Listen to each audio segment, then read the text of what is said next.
Welcome back to Sleepy Science Tales. It's wonderful to have you with us this evening. Let's start by letting your breath slow, your shoulders sink, and drift with me to one of the quietest, darkest, and most mysterious places on Earth. Far beneath the surface of the Pacific Ocean lies a world so deep and so hidden that even sunlight cannot reach it. A world shaped by slow-moving plates, ancient forces, and unimaginable pressure. A world called the Mariana Trench. As you relax, imagine the ocean surface above you becoming calm and still, a soft sheet of rippling silver. The night sky blends with the water, and the horizon becomes a single, peaceful line. Below that line is a vast descent, layer after layer of deepening blue, then violet, then darkness, until the deepest point of the ocean opens like a silent, unseen canyon. The Mariana Trench lies east of the Philippines, in a region where two enormous tectonic plates meet. The Pacific Plate slowly presses beneath the smaller Mariana Plate, sliding downward into the Earth's mantle over tens of millions of years. This slow, almost imperceptible movement creates a fold in the ocean floor, long, narrow, and astonishingly deep. It is the deepest trench on the planet, stretching roughly 550 miles in length and more than 45 miles across at its widest points. But its most famous location sits far below the surface, a point known as the Challenger Deep. Challenger Deep plunges to nearly 11,000 meters, around 36,000 feet below sea level. If you placed Mount Everest at the bottom of the trench, its peak would still sit more than a mile beneath the ocean's surface. It is a depth that feels almost unreal, a place where pressure rises to more than 1,000 times what we experience at sea level. At that pressure, steel can bend. Submarines designed for normal waters would collapse instantly. Yet life still exists there.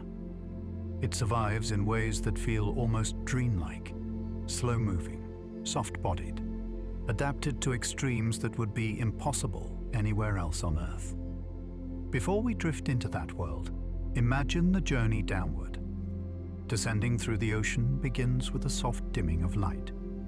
The upper layer is called the sunlit zone, where rays scatter and shimmer, supporting most marine life. This is where coral reefs thrive, where fish flash with color, and where currents stir warmth through shallow seas. But as we sink deeper, the blue around us darkens. Below this bright layer is the twilight zone, named for its faint, filtered light. Here, the sun's glow becomes thin and cold, fading into soft hues of indigo. The temperature drops. Creatures begin to glow with their own light, delicate bioluminescence drifting like sparks in the water. Their bodies are shaped for saving energy, moving slowly, almost gracefully through a world where food is scarce. Deeper still lies the midnight zone. No sunlight reaches here at all. Every wave of brightness has vanished. Sound travels farther, light becomes rare, and pressure increases with every meter. Strange, ghost-like animals drift through the dark, many with transparent bodies, others with wide mouths and luminous markings. Despite the stillness, the water is filled with movement, microscopic life, drifting particles, currents shaped by distant storms. And then, beyond even this, we enter the abyss, the deep plain where the seafloor stretches gently across thousands of miles. This region is quiet and cold, just a few degrees above freezing. But at the edges of tectonic boundaries, this plain falls away. Here begins the descent into the trench itself. The walls of the Mariana Trench drop steeply, like cliffs carved upside down. The rocks are shaped by immense pressure and slow geological motion. Sediments drift downward over centuries, layering like soft blankets upon the slopes. Some areas are smooth, others jagged, shaped by faults and fractures hidden beneath the darkness. At these depths, the pressure rises to around 8 tons per square inch, an amount that defies imagination. Every object, every creature, every drop of water is touched by this force. Yet life still persists, adapted through millions of years to grow slowly, move gently, and rely on chemical energy rather than sunlight. Scientists once believed no life could survive under these pressures. But deep-sea expeditions have revealed something remarkable. Tiny microbes living in sediments, crustaceans drifting through the dark, and delicate organisms capable of withstanding unimaginable extremes.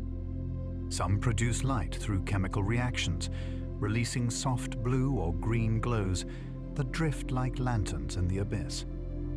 As our descent continues, imagine the silence thickening. Sound feels slower, deeper, carried through heavy water. The only movements are the quiet shift of currents and the drifting of small, pale creatures. Near the trench floor, temperatures hover just above freezing. The water is heavy with dissolved minerals, shaped by hydrothermal activity from deep within the earth. Small rocky outcrops rise from the sediment, providing shelter for organisms that have adapted to the near-total absence of sunlight.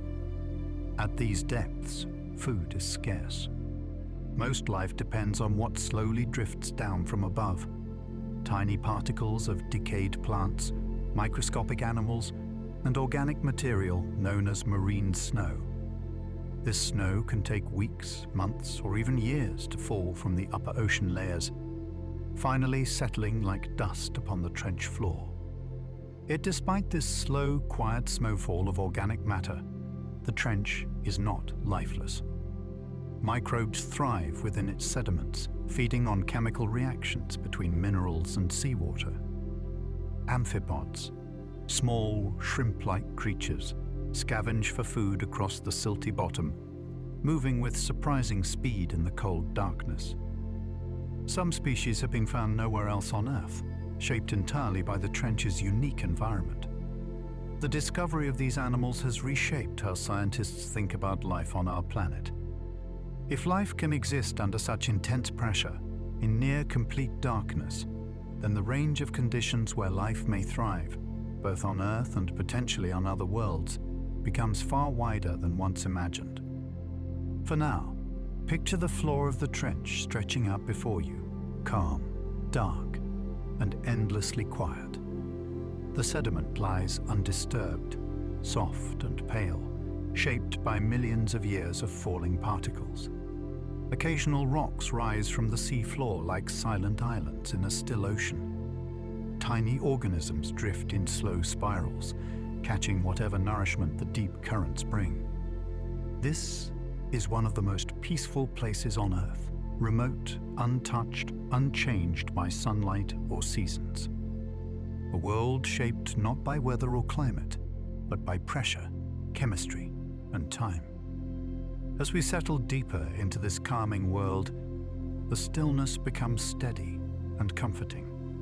The Mariana Trench may be extreme and mysterious, but it is also one of our planet's quietest realms, the place where everything moves slowly, where light is a memory, and where life persists with remarkable resilience.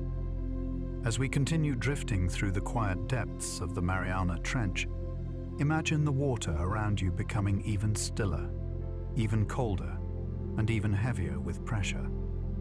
Down here, time feels slow. Movements are gentle. Every shift in the water spreads outward like a soft ripple through a world where nothing rushes. The trench is more than just a single deep point. It is a long, narrow crescent carved into the seafloor by relentless tectonic motion. This motion began tens of millions of years ago, when the vast Pacific Plate started sliding beneath the smaller Mariana Plate. This slow descent, just a few centimeters each year, creates a shape similar to a steep underwater valley. Over geological ages, that shape deepened and elongated, until it became the trench we know today. While the surface ocean constantly changes, currents, storms, waves, winds, the trench remains almost fixed in its stillness. Its walls shift only when tectonic forces pull or push them, and even those movements happen over long spans of time. Yet the trench is not completely quiet. Earthquakes occur along this subduction zone, rumbling through the deep rock. Most are small and subtle, unnoticed on the surface, but within the trench, they can reshape slopes or release sediments into slow-moving clouds. The structure of the trench descends in 3 major sections. The upper slope is steep and rugged, made of fractured crust and sediments that accumulate in rough layers. Below that, the central trench narrows and deepens, with walls so steep they form dark, shadowed regions, even in the dim artificial lights used by deep-sea vehicles. Finally, at the bottom lies a smooth, soft basin where fine silt has settled for millions of years. This slow deposition of sediment creates a calm, muted environment. The seafloor here is extremely soft, almost like cold, underwater powder. If a vehicle or organism disturbs it, the particles swirl slowly upward, hanging in the water for long, quiet minutes before drifting back down. Despite the extremes of pressure and cold, the trench hosts a surprising variety of life, though all of it is perfectly adapted to darkness. One of the most striking creatures found here is the Hadell snailfish, a delicate, translucent animal discovered in some of the deepest parts of the ocean. Instead of hard bones which would crack under pressure, its body is soft and flexible. Its pale skin reveals organs that glimmer faintly when illuminated. The snailfish moves slowly but confidently through these depths, feeding on small crustaceans carried down by deep currents. These snailfish live at pressures that would crush most organisms.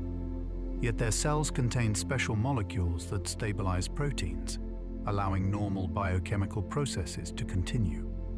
Their bodies also lack gas-filled spaces, no swim bladders, no buoyant pockets, so there is nothing that can compress or collapse. In the deep ocean, softness becomes strength. Other animals thrive here too. Amphipods, tiny, shrimp-like scavengers, are surprisingly common. They zip through the sediment, feeding on organic particles. Some are small, others, surprisingly large for the deep sea, grow to sizes far greater than their surface relatives. Scientists believe this may be due to the abundance of decaying material that drifts into the trench, or simply the unique evolutionary pressures of the abyss. Microbes are even more abundant, tiny life forms that live in the sediments, feeding on chemical reactions between minerals and seawater. These microbes do not need sunlight. They rely instead on chemosynthesis, using energy from Earth's interior to power their existence. Their resilience offers clues about how life may have formed on Earth billions of years ago, and how it might exist on distant worlds with oceans beneath icy crusts. The deep ocean has another phenomenon, bioluminescence. Though rare in the trench's deepest points, it is more common in the waters above. Tiny organisms create their own light through chemical reactions, emitting gentle blue and green glows that drift through the darkness. Sometimes the light is steady. Sometimes it flickers or pulses in soft rhythms. For animals that live in darkness, these glows serve many purposes: communication, camouflage, attracting prey, or startling predators. On the long descent toward the trench, these luminous specks are like stars scattered in black water. They drift upward, downward, and sideways, moved by slow currents that wander through the deep. Because sunlight cannot penetrate past the upper layers of the ocean, bioluminescence becomes one of the only ways light exists naturally in the deep sea. It is not constant instead.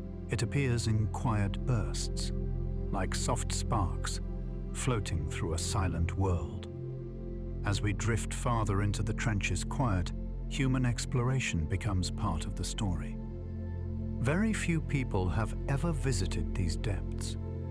The first successful descent was in 1960, when Jacques Piccard and Don Walsh traveled to the bottom of Challenger Deep in a vessel called the Bathyscaphe Trieste. The vessel's steel sphere had walls more than 12 centimeters thick, built to withstand incredible pressure. The journey took nearly 5 hours to descend and almost 3 hours to rise again. When they reached the bottom, they were surrounded by silt and complete darkness. They saw no dramatic creatures, no bright flashes, only a still landscape, untouched by sunlight. Their descent proved something profound. The trench could be reached, and life could survive there. It was a moment that changed deep-sea science forever. For decades afterward, no one returned. The trench remained mostly unexplored until the 1990s, when new unmanned vehicles began reaching the depths. These remotely operated vehicles, known as ROVs, carried cameras, robotic arms, and sensors, allowing scientists to explore without leaving the surface.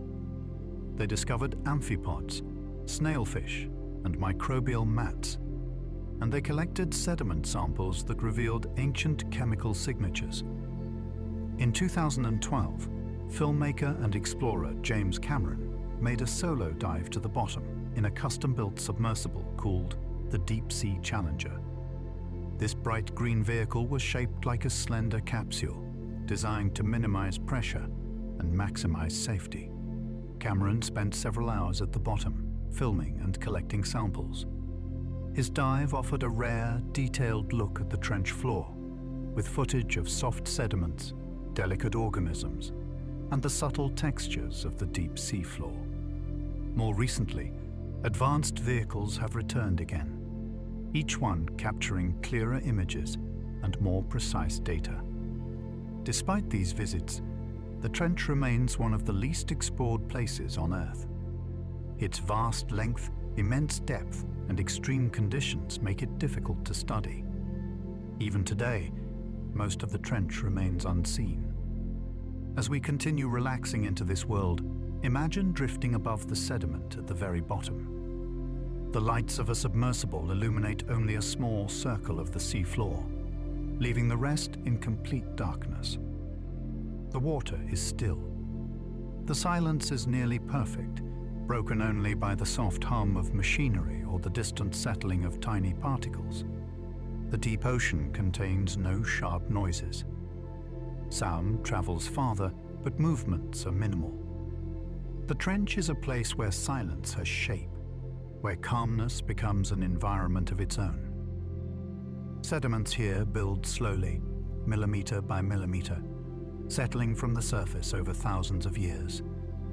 In some areas, layers of fine mud preserve microscopic fossils. These tiny remains offer clues about climate, ocean currents, and volcanic activity stretching back millions of years. Every grain of sediment is a small piece of the ocean's memory. Because the trench lies in a subduction zone, water seeps into cracks in the descending Pacific plate. This water is carried deep into the Earth, where it helps melt rock and generate magma. The process influences everything from volcanic arcs on nearby islands to the chemistry of the deep ocean. In this way, the Mariana Trench is not just a deep canyon. It is part of a vast, interconnected system that shapes our planet's geology.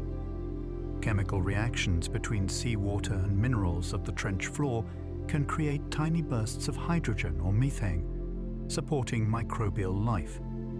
These microbes are some of the most resilient organisms known. They thrive without sunlight, feeding on chemical processes that form naturally in these high-pressure environments. Some can survive pressures far greater than those found at Challenger Deep, hinting at the possibility of even deeper or more extreme ecosystems. The idea that life can exist in such extreme conditions has expanded our understanding of habitability. If organisms thrive in the trench, where sunlight never reaches, where nutrients are scarce, and where pressure is overwhelming, then life may be even more adaptable than once believed. This inspires research into oceans beneath the icy surfaces of moons like Europa and Enceladus, where dark, high-pressure waters could host similar forms of life. As we settle into the calm rhythm of this deep world, the trench becomes less a place of mystery and more a place of profound stillness. The pressure may be immense, the darkness absolute, but the environment is stable. It has remained largely unchanged for millions of years, protected from storms, seasons, and surface disturbances. Life here has no need for speed, no need for color, no need for light. Instead, it survives through patience, adaptation, and slow, quiet processes. The Mariana Trench is more than the deepest point on Earth. It is a reminder of how vast and layered our world truly is, how much remains hidden beneath the surface, and how life finds a way even in the most unexpected places. As we continue drifting through the silent world of the Mariana Trench, imagine the deep ocean stretching endlessly in every direction. There are no landmarks here, no currents strong enough to shape the landscape, no sunlight to cast shadows. Everything is softened by depth, pressure, and time. Yet the trench is not an isolated crack. It is part of a grand and ancient system, Earth's global network of tectonic plates. To understand the trench fully, we gently follow its story back to the surface and into the slow-moving machinery of the permit. The Mariana Trench exists because of subduction, one of the most important processes on Earth. The Pacific Plate, one of the planet's largest tectonic plates, moves westward at a few centimeters each year. As it approaches the edge of the Mariana Plate, the heavier oceanic crust bends and begins to sink into the mantle. This downward movement is slow but powerful, creating the long, narrow fold that forms the trench. The bending of the plate also creates a line of volcanoes far above the trench, known as the Mariana Islands. These islands are the visible evidence of molten rock rising from deep beneath the ocean floor, generated by the subducting plate. Every peak in this volcanic arc is a reminder that the trench is not just deep, it is dynamic. It shapes mountains, triggers earthquakes, and recycles ancient crust back into the earth. But down where we are drifting now, the energy of the surface becomes faint and distant. The deep sea floor feels calm, timeless, sheltered from the changes above.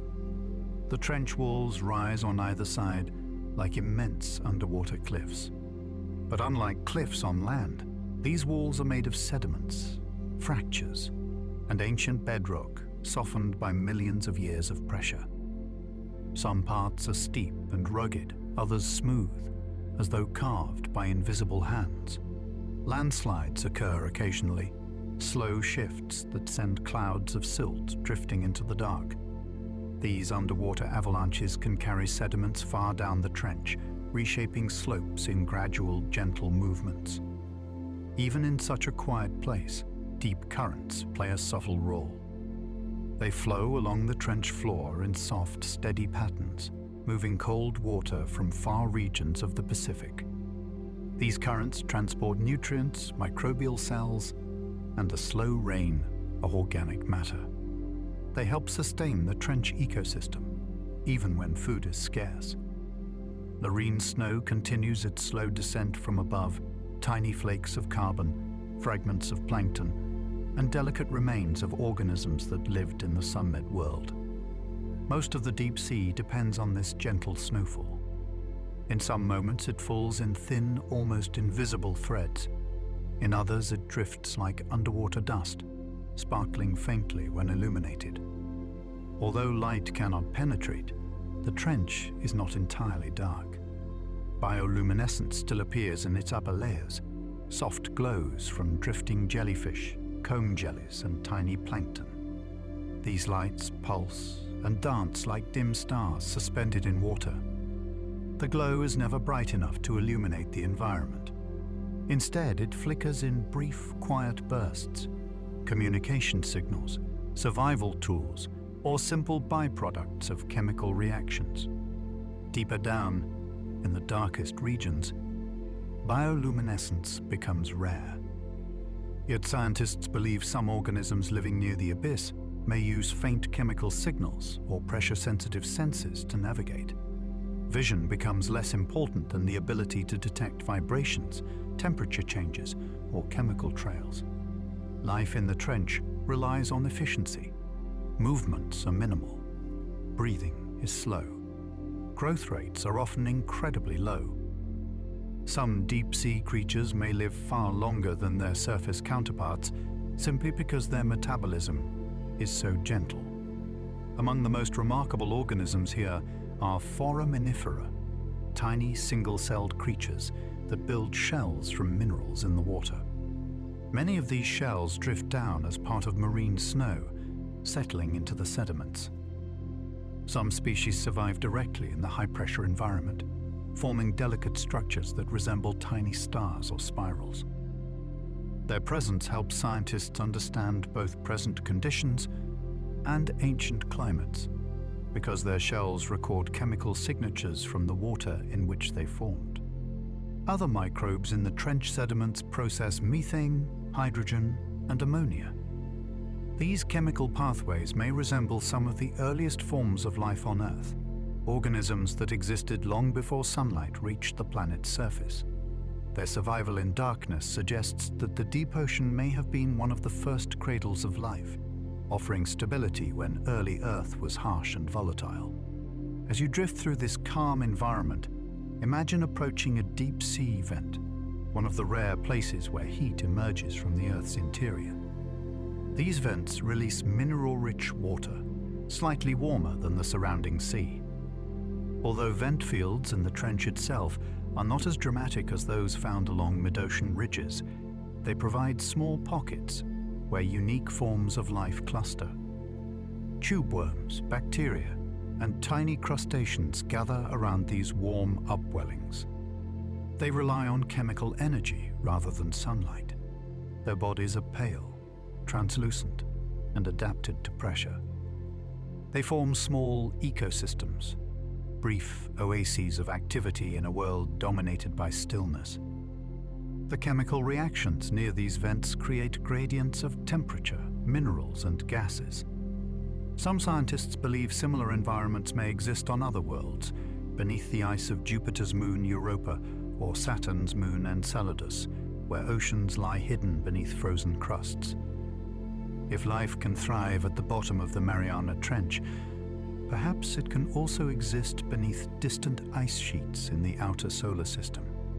Returning to the trench floor, imagine the drifting motion of small sea cucumbers, delicate starfish-like creatures, and soft-bodied worms. These animals sift through the sediments, absorbing nutrients from marine snow or digesting bacteria in the mud. Even though food sources are scarce, these creatures survive by moving slowly and conserving energy.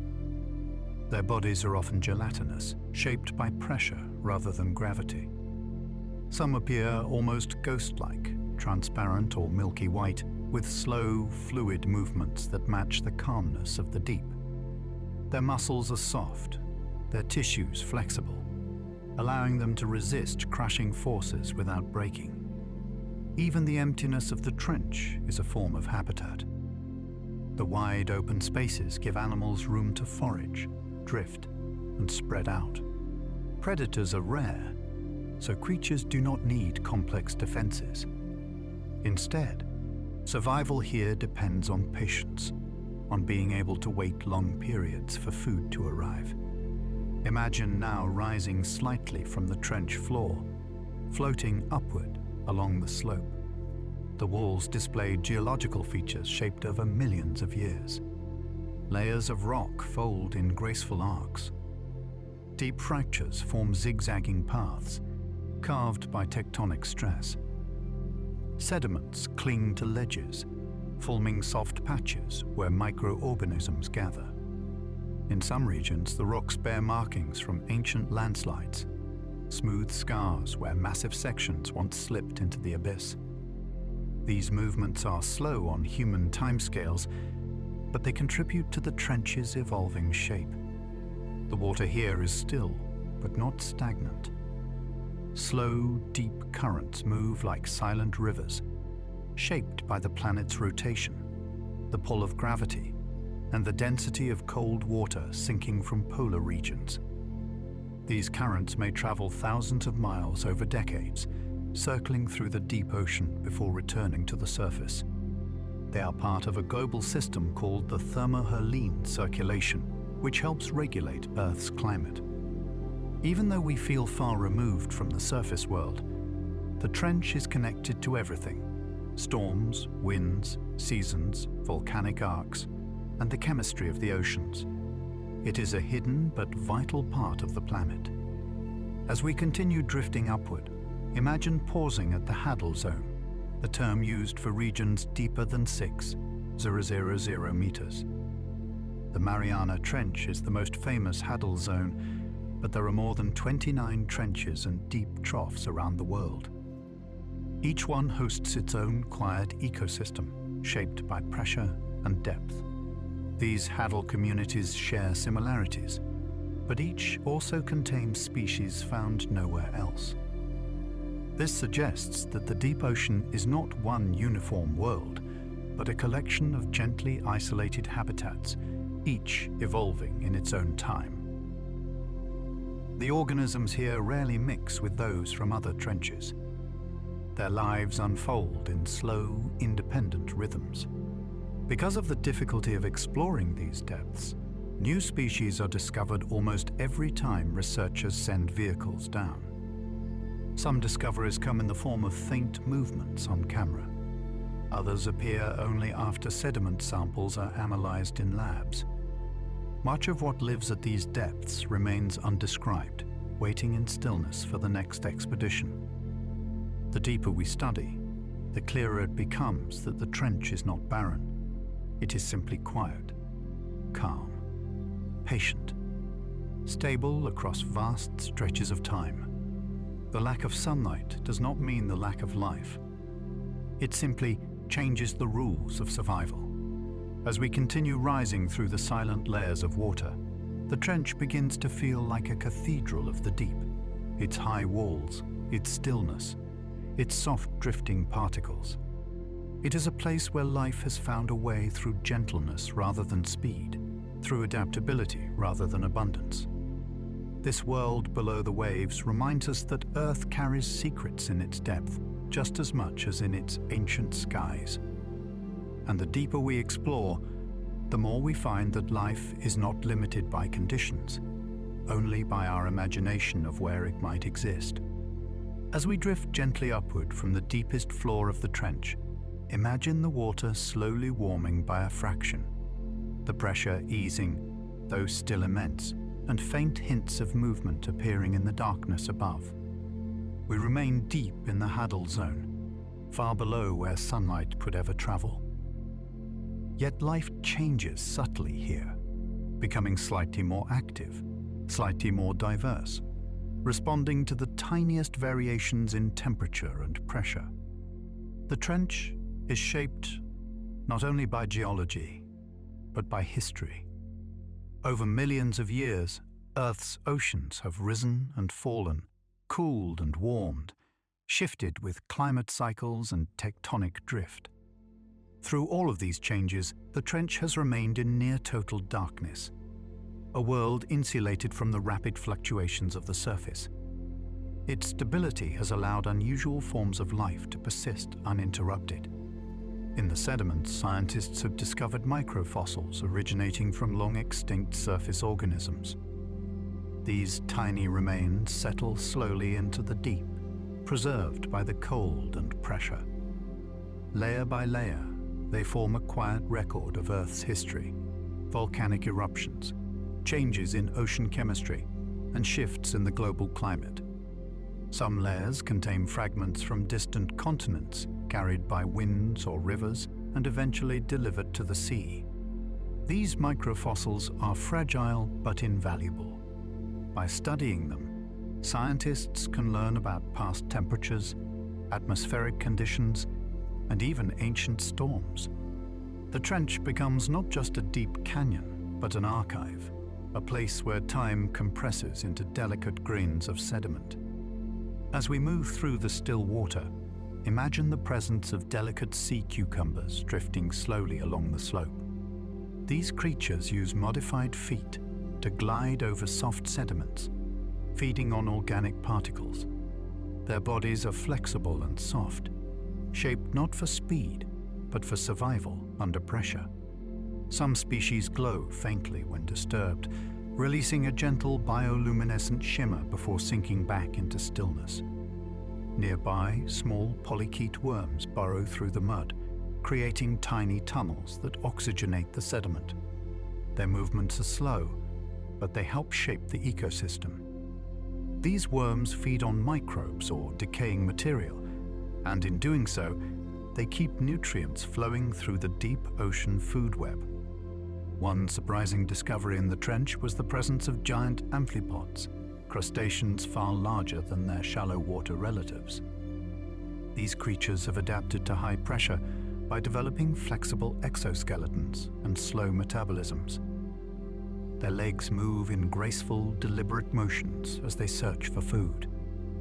Scientists believe chemical differences in deep water, including high levels of certain minerals, may contribute to their unusual size. As we drift gently through the quiet world around them, imagine how these creatures sense their environment. Without sunlight, many rely on smell, touch, and vibrations.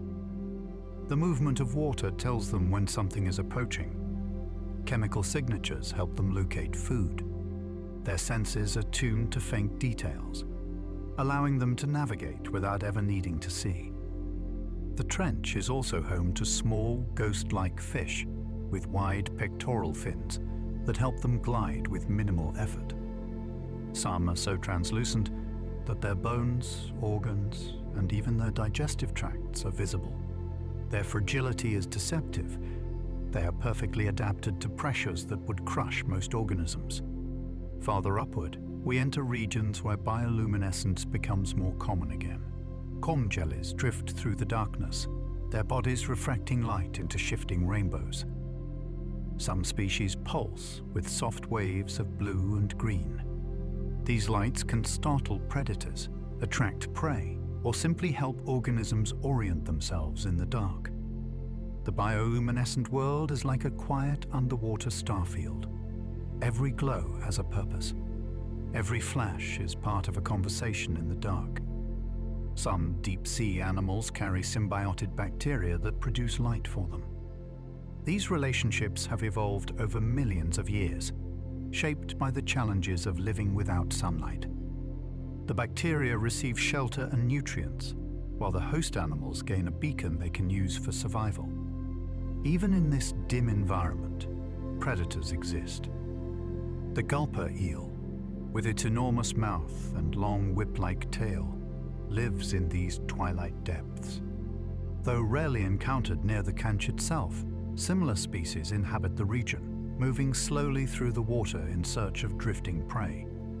Their bodies are adapted to store energy, using short bursts of activity, followed by long periods of stillness.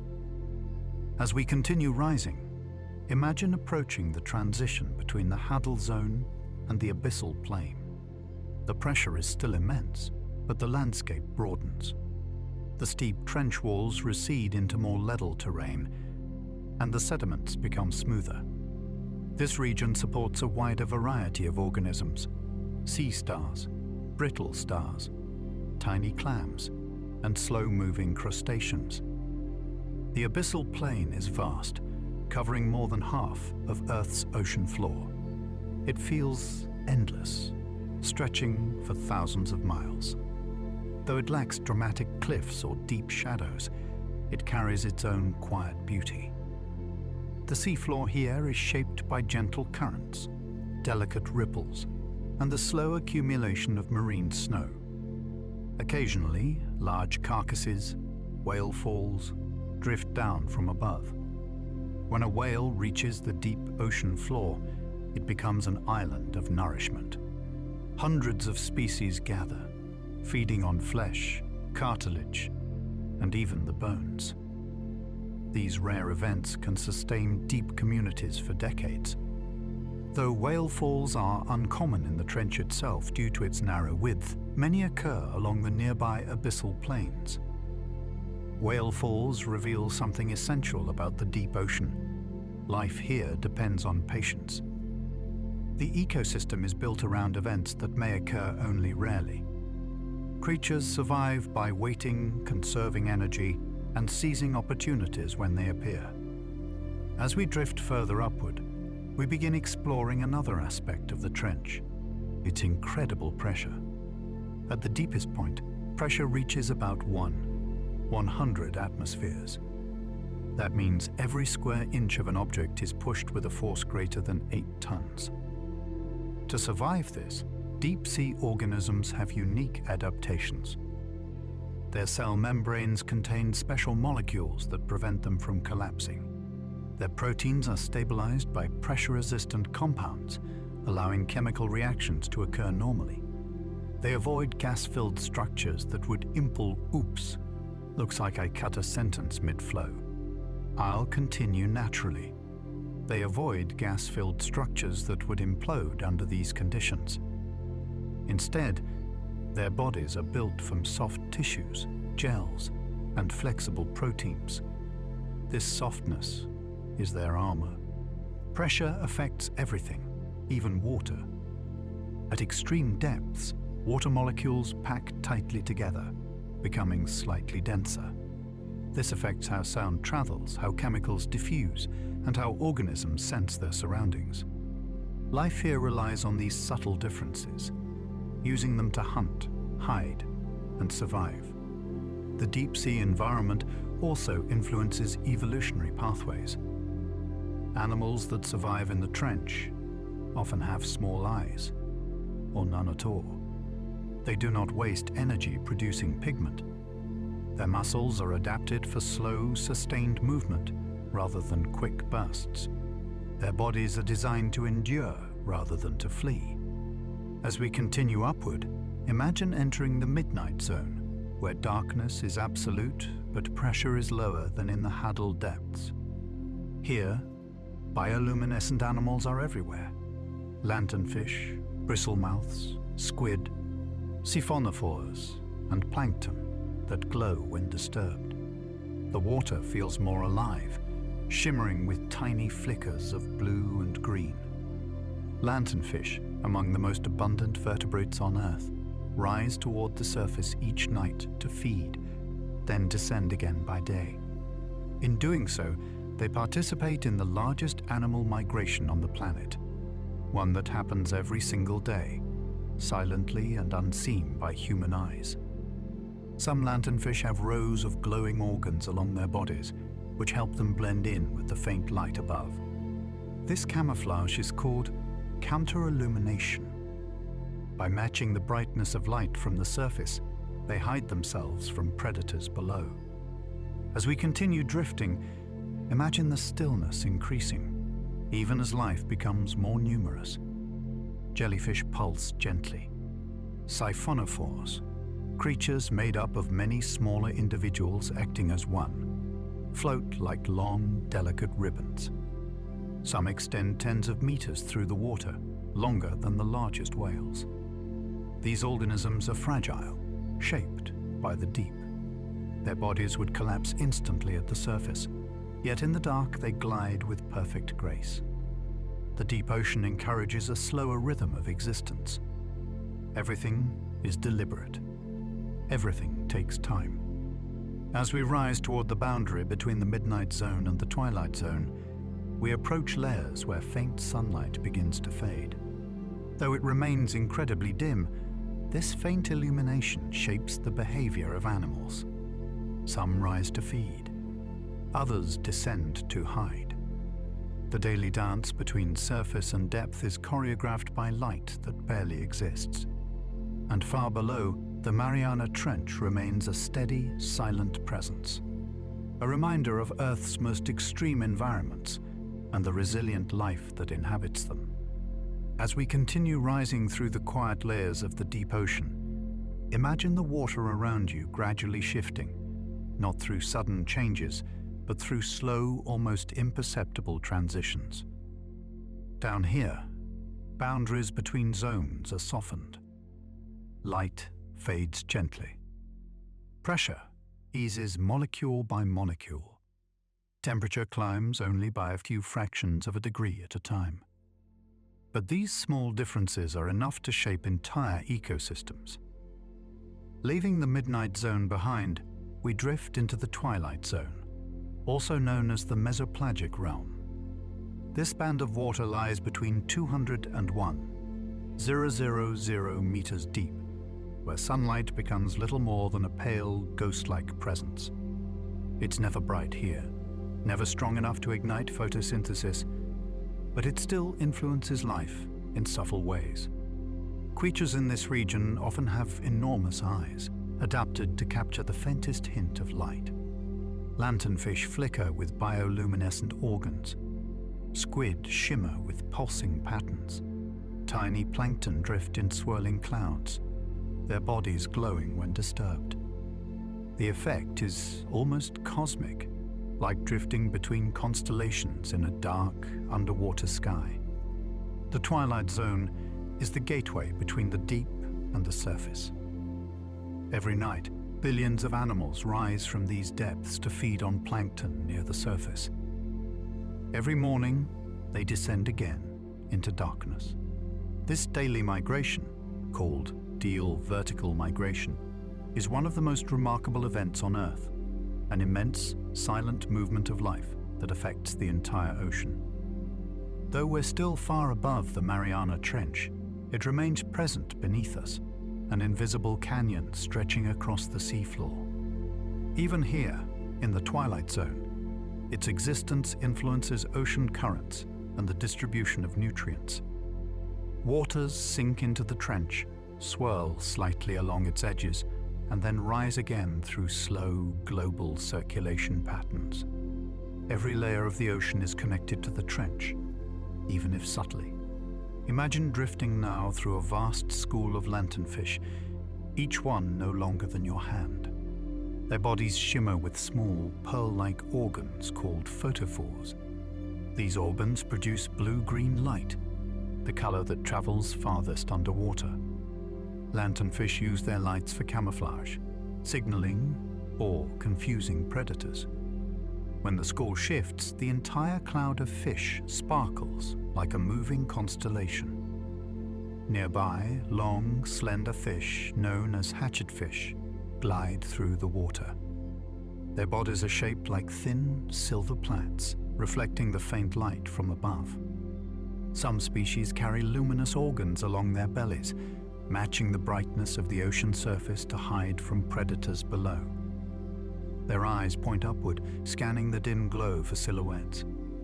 Bioluminescence here is not rare. It's the language of the twilight zone. Soft flashes, faint glimmers, gentle pulses drifting through a quiet world. Even in the dark, communication thrives. As we continue rising, imagine a group of elegant comb jellies drifting slowly past. Their bodies are nearly transparent, but rows of tiny cilia refract faint light into shimmering rainbows.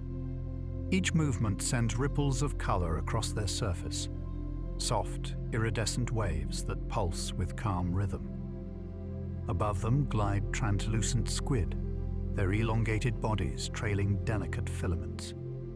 Some species change color instantly when startled, releasing shimmering patterns of light. Others use bioluminescent flashes to lure prey or distract predators. Every glow has meaning.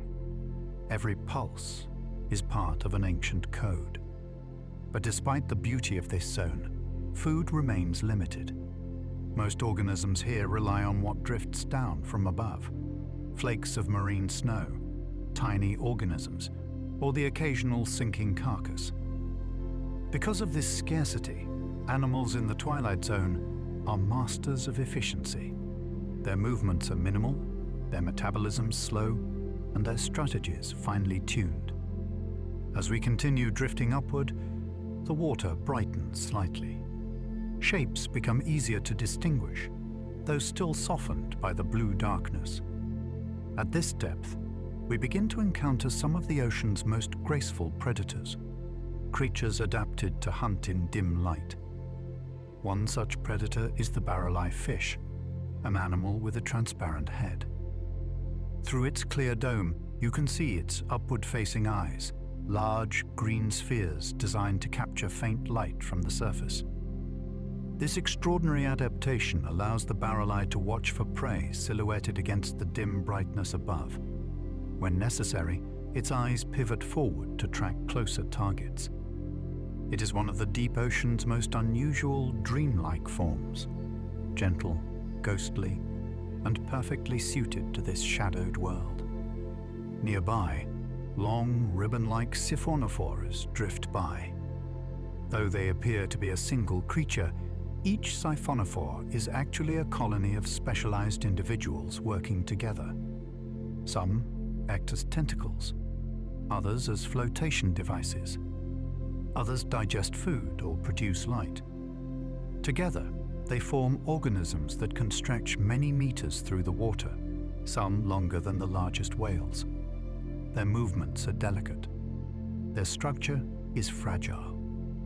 Yet in the deep sea, fragility becomes a kind of strength. Now, as we rise toward the surface layers, we begin to leave the twilight zone behind. Light gradually strengthens. Outlines sharpen. Colors become possible. And with this gentle brightening, we transition into the sunlit zone, the region where most ocean life exists. But before we reach surface waters, the Mariana Trench's story continues in another direction, in its geology. Far below us, at the trench's deepest point, the subducting Pacific plate sinks into the mantle. This descent drives volcanic activity and fuels systems that influence the entire Pacific region. The trench is also associated with deep focus earthquakes, events that occur far beneath the Earth's surface, sometimes hundreds of kilometers down. These quakes are rare, powerful reminders of the immense forces at work. The trench is not merely a passive feature.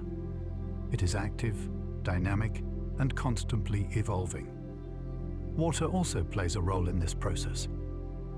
As the Pacific plate descends, water trapped in its minerals is released. This water rises into the overlying mantle, lowering its melting point and helping generate magma. That magma, in turn, feeds the volcanoes that form the Mariana Islands. So even though the trench lies hidden beneath miles of water, it has a profound effect on the surface world, shaping islands, supporting ecosystems, and influencing ocean currents. Above us now, the water brightens enough to reveal schools of tuna, mackerel, and other fast-moving fish. These animals are shaped for speed, with streamlined bodies designed to cut through the water in swift bursts. They often hunt near the boundary of the twilight zone, feeding on creatures that rise from below. With each meter upward, the pressure continues to ease, though it remains immense compared to conditions on land. Animals here must still manage buoyancy, hunting strategies, and light cues. But compared to the trench floor, this world feels almost bright. Here we find plankton, microscopic plants and animals that drift with currents.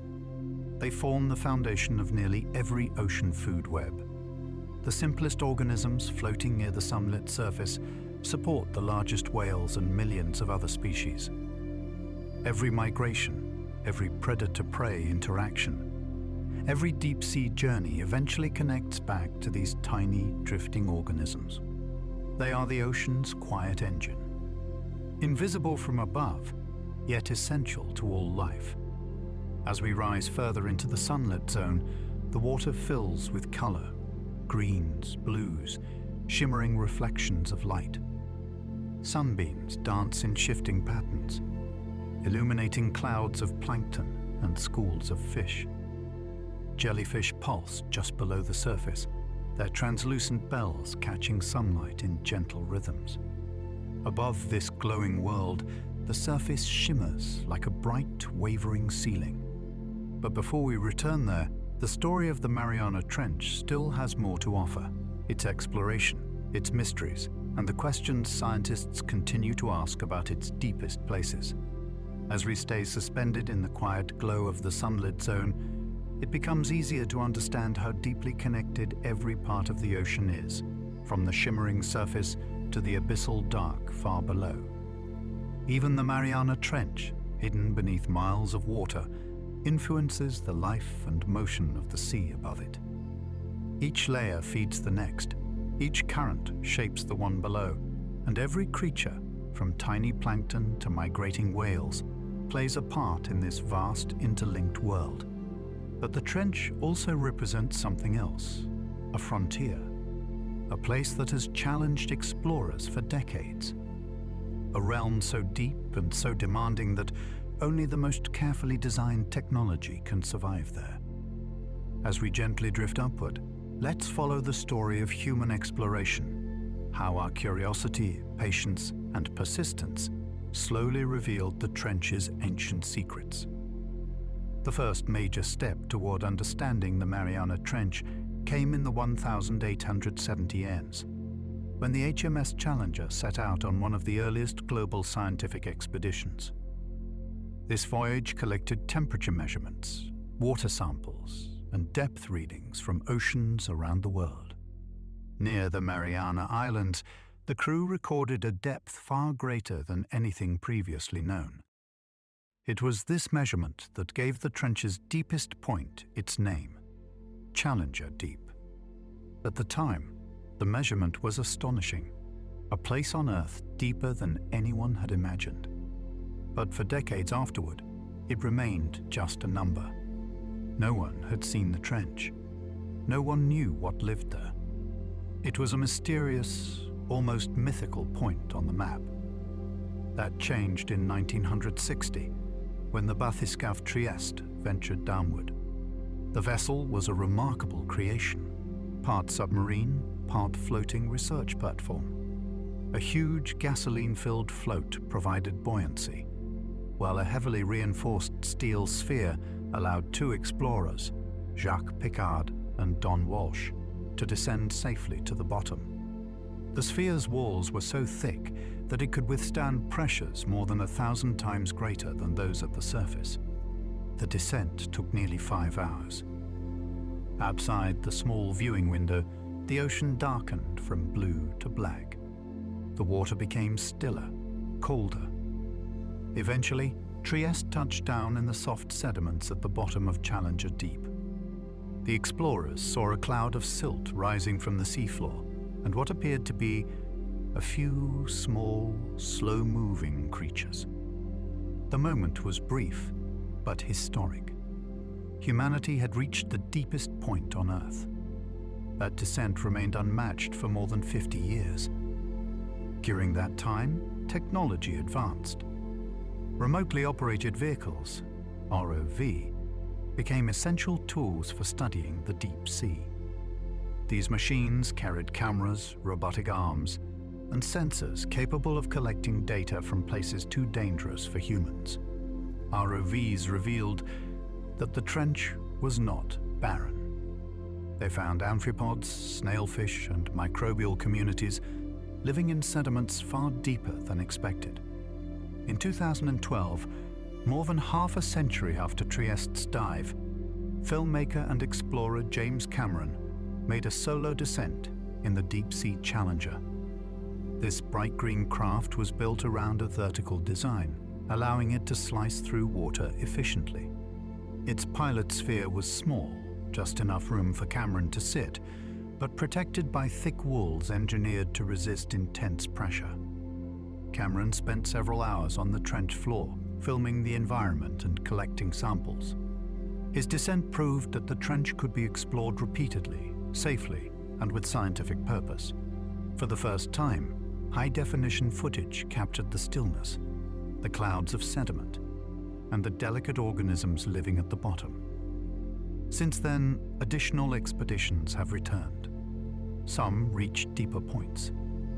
Others mapped the trench more carefully, and each one found something unexpected: new species, new geological formations, and even human-made debris resting at the deepest point of the planet. This discovery surprised many. A small piece of plastic, likely from everyday human activity, was found at the trench floor, carried downward through currents and sinking slowly over time. Even in the world's most remote, untouched realm, the signature of human life had arrived. As we drift through these reflections, imagine now exploring the trench's surrounding region, the seafloor plains, volcanic arcs, and underwater mountains that define the Western Pacific. Beneath the surface, a chain of active volcanoes runs parallel to the trench. These volcanoes form the Mariana Arc, a curved series of peaks fed by magma rising from the melting Pacific plate. Some of these volcanoes breach the surface, forming islands. Others remain hidden beneath the waves, rising thousands of meters from the seafloor, yet never breaking through. Many are active, releasing gases and minerals that influence ocean chemistry. Occasionally, eruptions reshape underwater landscapes or create new vents where life gathers.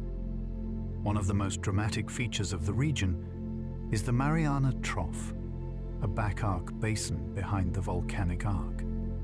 This basin hosts hydrothermal vents, underwater springs that release hot, mineral-rich fluids. Though not directly inside the trench, these vents are part of the same tectonic system and support unique communities of organisms. Hydrothermal vents provide warmth and chemical energy in an otherwise cold, dark world. At these sites, tube worms, mussels, clams, and bacteria form thriving ecosystems. Their existence proves that life can flourish even without sunlight. Instead of photosynthesis, these organisms rely on chemosynthesis, a process where bacteria use chemical reactions to produce energy. Imagine drifting near one of these vents. Tall chimneys rise from the seafloor, built from dissolved minerals. Warm water flows upward in shimmering currents. Small white crabs scuttle across the rocks. Tube worms extend their red plumes to capture nutrients. The contrast between the trench's stillness and the vent's quiet energy is striking. Yet both environments share something profound: life that has adapted to extremes, thriving where conditions seem impossible. As we float gently through these scenes, we return our focus to the trench itself, its geology, creatures, and quiet mysteries. Scientists have discovered that the trench contains unusual minerals formed only under intense pressure. Some rock samples show signs of deep hydration, a process where water molecules become locked within minerals as the Pacific plate sinks deeper. This trapped water can influence volcanic eruptions, earthquake patterns, and even the formation of new crust. The trench also holds clues about ancient climates. Sediment layers contain chemical signatures that reveal how the ocean has changed over millions of years. By examining these layers, researchers learn about past carbon cycles, ocean temperatures, and even atmospheric conditions. But despite these discoveries, many questions remain unanswered. What species live at the very deepest points? How do they reproduce? How do they sense their environment? What chemical processes power their ecosystems? Every expedition reveals new details, but the trench is vast, complex, and difficult to explore. Only a tiny fraction has been visited directly. Most of its length remains untouched, quiet, unseen, waiting in the dark. As we drift higher still, approaching the boundary of the sunlit and twilight zones, the light brightens into soft, shifting beams. But the trench remains below, deep and ancient, its presence felt even from here. The forces that created it continue to shape the region above: currents, temperatures, ecosystems, and geological structures. The ocean at this depth becomes busier. Schools of fish glide through the water in synchronized motions. Rays pass overhead like silent gliders, their wings gently undulating. Plankton drift in luminous clouds, each movement contributing to the rhythm of the sea. And yet, even in this brighter world, the quiet lessons of the trench remain. Patience, resilience, and the ability to thrive in stillness. As we continue drifting upward through the sunlit waters, the ocean feels open, airy, and bright compared to the realm far below. But the story of the Mariana Trench is not only about the extremes of depth. It is also about the ways those extremes reach upward, shaping currents, influencing chemistry, supporting life, and reminding us that even the calmest parts of the ocean carry echoes of the dark world beneath. The trench is part of a vast network of geological features that extend across the Pacific. To the west lie the Mariana Islands, curving gently like a chain of emerald peaks along the ocean's edge. To the east, deep ocean basins spread out for thousands of miles. Beneath the surface, hidden volcanic arcs and hydrothermal vents stitch this region together, creating an intricate mosaic of activity. Even though the trench lies deep, its influence stretches into the upper ocean through thermohaline circulation, the planet's great ocean conveyor. Cold, dense water sinks into trenches and deep basins, slowly moving across the globe before rising again near distant coastlines. This circulation helps regulate climate, distribute nutrients, and shape ecosystems. The Mariana region is one of the many important gateways where deep water begins its long journey. As we drift through these calm, bright waters, we encounter the organisms that depend indirectly on the trench's influence. Near the surface, plankton bloom in gentle spirals, tiny plants capturing sunlight, producing oxygen, and forming the base of the ocean's food chain. Their growth is supported by nutrients that sometimes rise from deeper waters, stirred by currents that brush against the trench's edges. Small fish dart in and out of shifting clouds of plankton. Larger predators glide nearby, tuna, dolphins, even the occasional shark passing through the region. Birds occasionally dive from above, plunging into the water with graceful precision.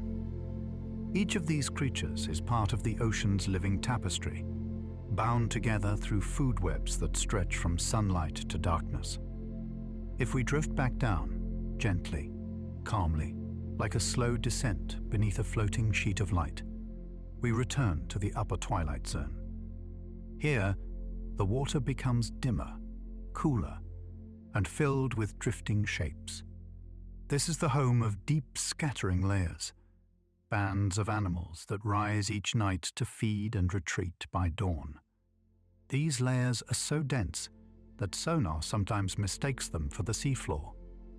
Among them are myctophids, hatchetfish, small squid, and countless plankton. The trench lies beneath them like a vast hidden valley, shaping the depths below. But to truly understand the importance of the Mariana Trench, we shift our focus to something more subtle: biogeochemical cycling. Though the word is long and scientific, the concept is beautifully simple. Life depends on the movement of elements, carbon, nitrogen, oxygen, between the ocean, atmosphere, and land. The trench plays a quiet role in this movement. When organic matter sinks from the surface, it carries carbon downward. Some of this carbon is consumed by organisms in the twilight or midnight zones. Some drifts to the seafloor, feeding amphipods, sea cucumbers, and microbes. A small portion becomes buried in sediments and remains there for millennia. In this way, the trench acts like a slow, natural carbon storage system. The chemistry of deep water also influences global climate over long timescales. Because the trench connects to deep currents, the water that enters its depths may not rise to the surface again for centuries. This long storage helps stabilize the planet's climate, acting as a quiet buffer that smooths out rapid changes. Yet the trench also holds clues to ancient climates. Sediment cores taken from its slopes contain layers that record volcanic eruptions, glacial cycles, and shifts in ocean productivity.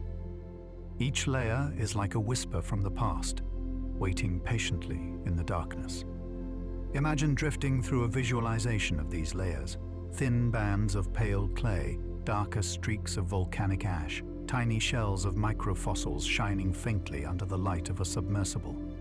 They tell stories of shifting continents, rising mountains, drifting islands, and the slow, vast motion of Earth's plates. Each grain of sediment is a memory. Each layer, a quiet chapter. As we return to the deep, visualizing the trench's steep slopes once again, imagine approaching a section where researchers have found unusual rock formations. Some of these rocks contain high-pressure minerals, materials that form only in the extreme conditions found deep within subduction zones. Their presence reveals that parts of the trench's walls have experienced pressures far greater than those at the sea floor, offering clues about how the Pacific Plate bends and breaks as it descends. The trench also hosts serpentinized rocks, created when seawater reacts with mantle minerals. These reactions release hydrogen and methane, chemicals that microbes use as energy sources. In this way, geology supports biology. The planet's deep interior feeds its most remote ecosystems. Picture now a small patch of sediment where microbes cluster around mineral grains. These microbes form mats only a few millimeters thick, yet their impact is enormous. They break down organic matter, convert chemicals, and recycle nutrients. Their slow, steady activity helps sustain the trench ecosystem. Some deep-sea microbes can survive crushing pressures far beyond those found in Challenger Deep. Their cell structures remain stable through unique biochemical adaptations, including special enzymes and molecular stabilizers. These molecules help proteins maintain their shape, even when squeezed by thousands of atmospheres of pressure. Studying these organisms helps scientists understand the limits of life. And each discovery raises new questions. How deep can life go? What does it require? Where else in the universe might similar life exist? These questions guide research into extraterrestrial oceans, like those beneath the ice of Europa or Enceladus. If life can thrive in the Mariana Trench, it might exist in the dark oceans of distant moons. Returning again to the trench's walls, imagine slow landslides sending clouds of silt drifting through the dark. These sediments carry nutrients, microbes, and organic matter deeper into the trench. Over time, such movements reshape the landscape. Though the trench appears silent, it is always changing. Some areas of the trench floor show small ripples, patterns carved by deep-sea currents so gentle they would go unnoticed by human senses. These patterns reveal that water is always moving, even in the deepest, quietest places. As we float in this dark, calm world, the sense of time shifts. Days, months, and years feel irrelevant. Life here moves slowly. Geological changes unfold over millennia. And yet, everything feels balanced, stable, patient, and enduring. Now imagine rising gently, leaving the deep behind once more. The water brightens slightly. Shapes become more defined. Sound carries differently, a little faster, a little clearer. The trench remains below, but its influence reaches upward, shaping the layers we now enter. We approach a region where researchers studying deep currents have detected subtle patterns, waves of cold water flowing along the trench slopes. These waves, known as internal tides, form when the rising and falling of the ocean's surface tides interact with underwater mountains and valleys. The trench's steep profile creates powerful internal waves that ripple through its interior. Unlike surface waves, internal tides are hidden beneath the ocean, moving silently through deep layers. They help mix nutrients, oxygen, and temperatures across vast distances, supporting ecosystems throughout the Pacific. Even here, where pressure is high, light is dim, and life is slow. The effect of the sun and moon can be felt, transmitted through tides reaching into the trench's deepest points. As we continue rising, the layers around us grow brighter, richer with life. But the calmness of the trench stays with us, a reminder that beneath this busy world, there exists a place of extraordinary stillness and depth. As we continue drifting upward along the silent column of ocean rising above the Mariana Trench, the water grows noticeably brighter, though still cool and calm. The enormous pressure of the Hadal zone has faded, replaced by gentler forces that allow different forms of life to thrive. Here, creatures balance between light and shadow. Enough illumination to sense shapes, but still dim enough for bioluminescent glows to shimmer like distant lanterns. In these mid-ocean layers, the trench feels distant, but its influence continues to resonate. The water around us carries chemical signatures shaped by its depths. Nutrients move upward in narrow plumes. Cold, dense water rises slowly from the deep, stirring microscopic life far above. This constant exchange between surface and abyss creates invisible threads that bind the ocean together. Imagine drifting beside a soft bloom of plankton, tiny, delicate organisms suspended like dust motes in water. Some of them are phytoplankton, capturing the faintest bits of sunlight for energy. Others are zooplankton, small animals that feed on the plant-like cells around them. Their world is shaped by currents, buoyancy, and the gentle push and pull of day and night. Many zooplankton perform daily vertical migrations. At dusk, they rise toward the surface to feed, and at dawn they descend again to avoid predators. This slow, rhythmic movement connects shallow and deep layers, carrying nutrients downward and bringing traces of the deep upward. The trench lies beneath, dreamlike and dark, but still connected to their lives in ways they do not sense. Here we drift near the boundary where large, graceful animals often appear. A sea turtle glides through the water, moving with steady, relaxed strokes.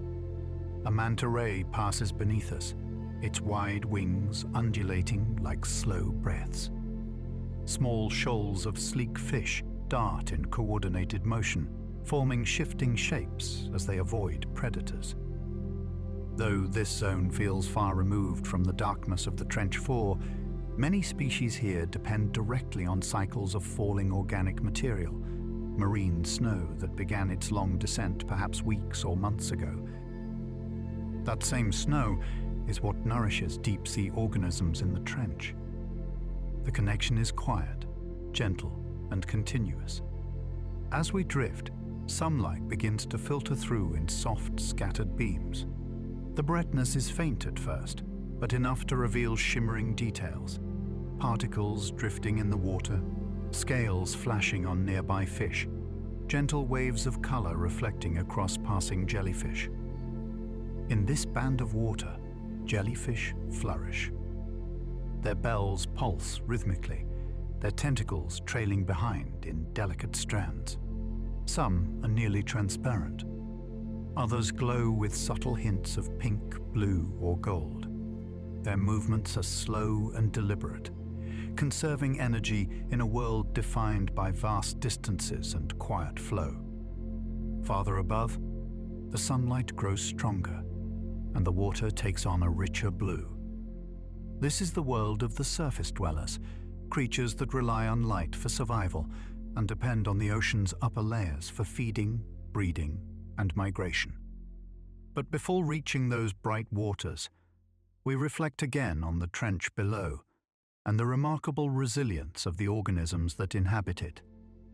Imagine a sample of sediment taken from the trench floor, fine, pale mud, gathered by a robotic arm on a submersible. Though it looks simple, this handful of sediment contains entire communities of microbes. Some are extremophiles, thriving at pressures that would crush most cells. Others feed on chemical reactions between minerals and trapped water. Many of these microbes have unique proteins that allow them to function at extreme depths. Their enzymes remain flexible under pressure. Their membranes do not collapse. Their DNA remains stable even in cold, dense environments. These traits offer scientists insights into biotechnology, medicine, and the possibility of life on other planets. Studying deep-sea microbes has led to new enzymes used in research, new ideas about drug development, and new theories about early Earth environments. The trench, though remote, influences fields far beyond oceanography. Now imagine drifting once more through the Haddle waters, not downward, but forward in time. The trench did not always exist in its current form. Millions of years ago, as the Pacific plate shifted, different parts of the ocean floor were drawn downward. The trench deepened gradually, shaped by changing angles of subduction, fluctuating volcanic activity, and the rise and fall of sea levels. Ancient sediments settled in layers, thin sheets of clay, sand, and microscopic shells. Some layers record volcanic eruptions. Others reflect changes in ocean temperature. Together, they form a geological timeline compressed into soft, quiet mud. These layers preserve chemical traces that reveal past climates. The trench holds a record of Earth's glacial cycles, warm periods, and shifts in atmospheric gases. It is a quiet archive, untouched by storms, earthquakes, or erosion. Drifting back into the present, imagine exploring a rocky outcrop on the trench's slope. The stones here contain unusual minerals formed under extreme pressure, minerals that only reveal themselves when brought to the surface and studied in laboratories. Some contain water trapped inside their crystal structures, offering clues about how water circulates deep within the Earth. Other rocks show signs of serpentinization, a reaction between water and mantle materials that produces hydrogen gas. This gas supports microbial life in the trench, forming the base of a small but resilient food web. As we move upward again, leaving the deep geology behind, the water becomes brighter and warmer. The presence of sunlight triggers a transformation. Colors that were once muted appear vibrant, teal, emerald, silver, and gold, rippling across scales and fins. The ocean's mood shifts from meditative stillness to gentle, expansive motion. Schools of small fish form shimmering ribbons that weave through the water. Some move in tight spirals, others in coordinated waves. Predators glide among them, tuna, mahi-mahi, or the sleek outlines of barracuda. Their movements are fast, streamlined, and efficient, a stark contrast to the slow drifting in the trench below. Despite the speed of life here, the ocean remains calm. Sunbeams flicker in slow, rhythmic patterns. Waves above create shifting shadows. The entire world feels open, yet connected to the depths through the currents and cycles that span the planet. If we drift toward the surface, we eventually reach the boundary between water and sky. The surface is bright, mobile, and filled with motion. Waves crest and roll. Light sparkles across every ripple. Wind shapes the topmost layer, guiding currents that feed downward. Many creatures rely on this boundary. Flying fish leap briefly into the air. Seabirds dive and glide. Dolphins rise in arcs, breaking the surface with smooth, practiced motions. But even here, where sunlight reigns, there is a quiet pull from the depths. Nutrients from the trench and the wider deep ocean help fuel surface ecosystems. Currents that begin near the trench eventually rise thousands of miles away, bringing cold, nutrient-rich water that supports plankton blooms. The ocean is a single, interconnected system. The deepest point shapes the highest layers. Now imagine leaving the surface gently and sinking once more, drifting down the water column in reverse, returning to the trench through memory rather than depth. The trench is a place where life moves slowly, where pressure is immense, and where darkness envelops everything. But it is also a place of balance, patience, and quiet wonder. Every creature that inhabits it carries adaptations shaped over millions of years. Every rock records ancient events. Every current brings new possibilities. As we drift between these layers, surface brightness and Haddle dark, we begin to appreciate the ocean not just as a habitat, but as a living gradient. Light fades into shadow. Warmth becomes cold. Pressure rises. And through these changes, life persists. As we begin this next gentle descent, one that drifts through memory, science, and the quiet movements of the sea, the vastness of the Mariana Trench returns like a soft echo beneath us. Even while surrounded by brighter waters near the surface, the knowledge of what lies below adds depth to the ocean's calm. The trench is always there, an unseen, silent world shaped by ancient forces. Imagine floating just below the surface now, watching sunlight scatter into beams that fade slowly downward. The surface dances with silver ripples. The water here is warm, humming gently with life. But every beam of light stretches only so far. The deeper you look, the more faint those rays become, until they vanish entirely in the waiting dark. This boundary, the point where sunlight surrenders to shadow, is the beginning of a journey back down into the trench's serene quietude. But before returning to the deep, we hover here a moment longer, exploring how the upper ocean and the trench remain connected through invisible threads. When storms sweep across the Pacific, winds cause mixing in the upper layers. Waves churn, currents shift, temperatures fluctuate. These movements do not reach the trench floor, but they influence the water that eventually sinks, carrying oxygen and nutrients downward. The deep ocean may feel still, but its chemistry is shaped by the atmosphere above it. Rainfall delivers trace minerals into the sea. Rivers carry sediments that eventually drift and settle. Dust blown from distant deserts lands softly on the ocean surface, and some of that dust, over many months, may travel all the way down into the trench, becoming part of its sediment layers. Every part of the planet leaves some faint trace in the deep. As we gently slip downward through the sunlit world, shapes fade once again. The brilliant blues soften into calmer tones. Shoals of silver fish begin to blur in the dimming light. Their scales flash one last time before disappearing into the blue-gray haze. Deeper still, rays of sunlight form long, trembling pillars that stretch into the depths. They shimmer with delicate motions as the surface above shifts and stirs. But eventually, even these soft, wavering beams dissolve. We pass the threshold of the twilight zone once more, greeted by drifting lights that belong not to the sun, but to life itself. Tiny organisms flicker as we drift by, soft sparks of blue and green. Some glow steadily, others pulse in gentle rhythms, like slow breathing in the dark. The twilight zone is a realm of contrasts. Light versus darkness.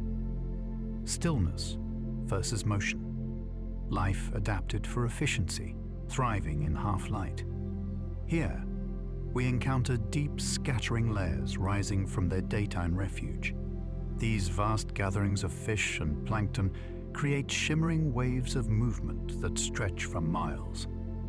To oceanographers mapping the sea with sonar, these layers appear almost like a false seafloor, dense and alive, retreating when the sun rises and climbing again when it sets. Among this shifting mass swim slender creatures shaped by pressure and scarcity. Some have long, ribbon-like bodies that undulate softly.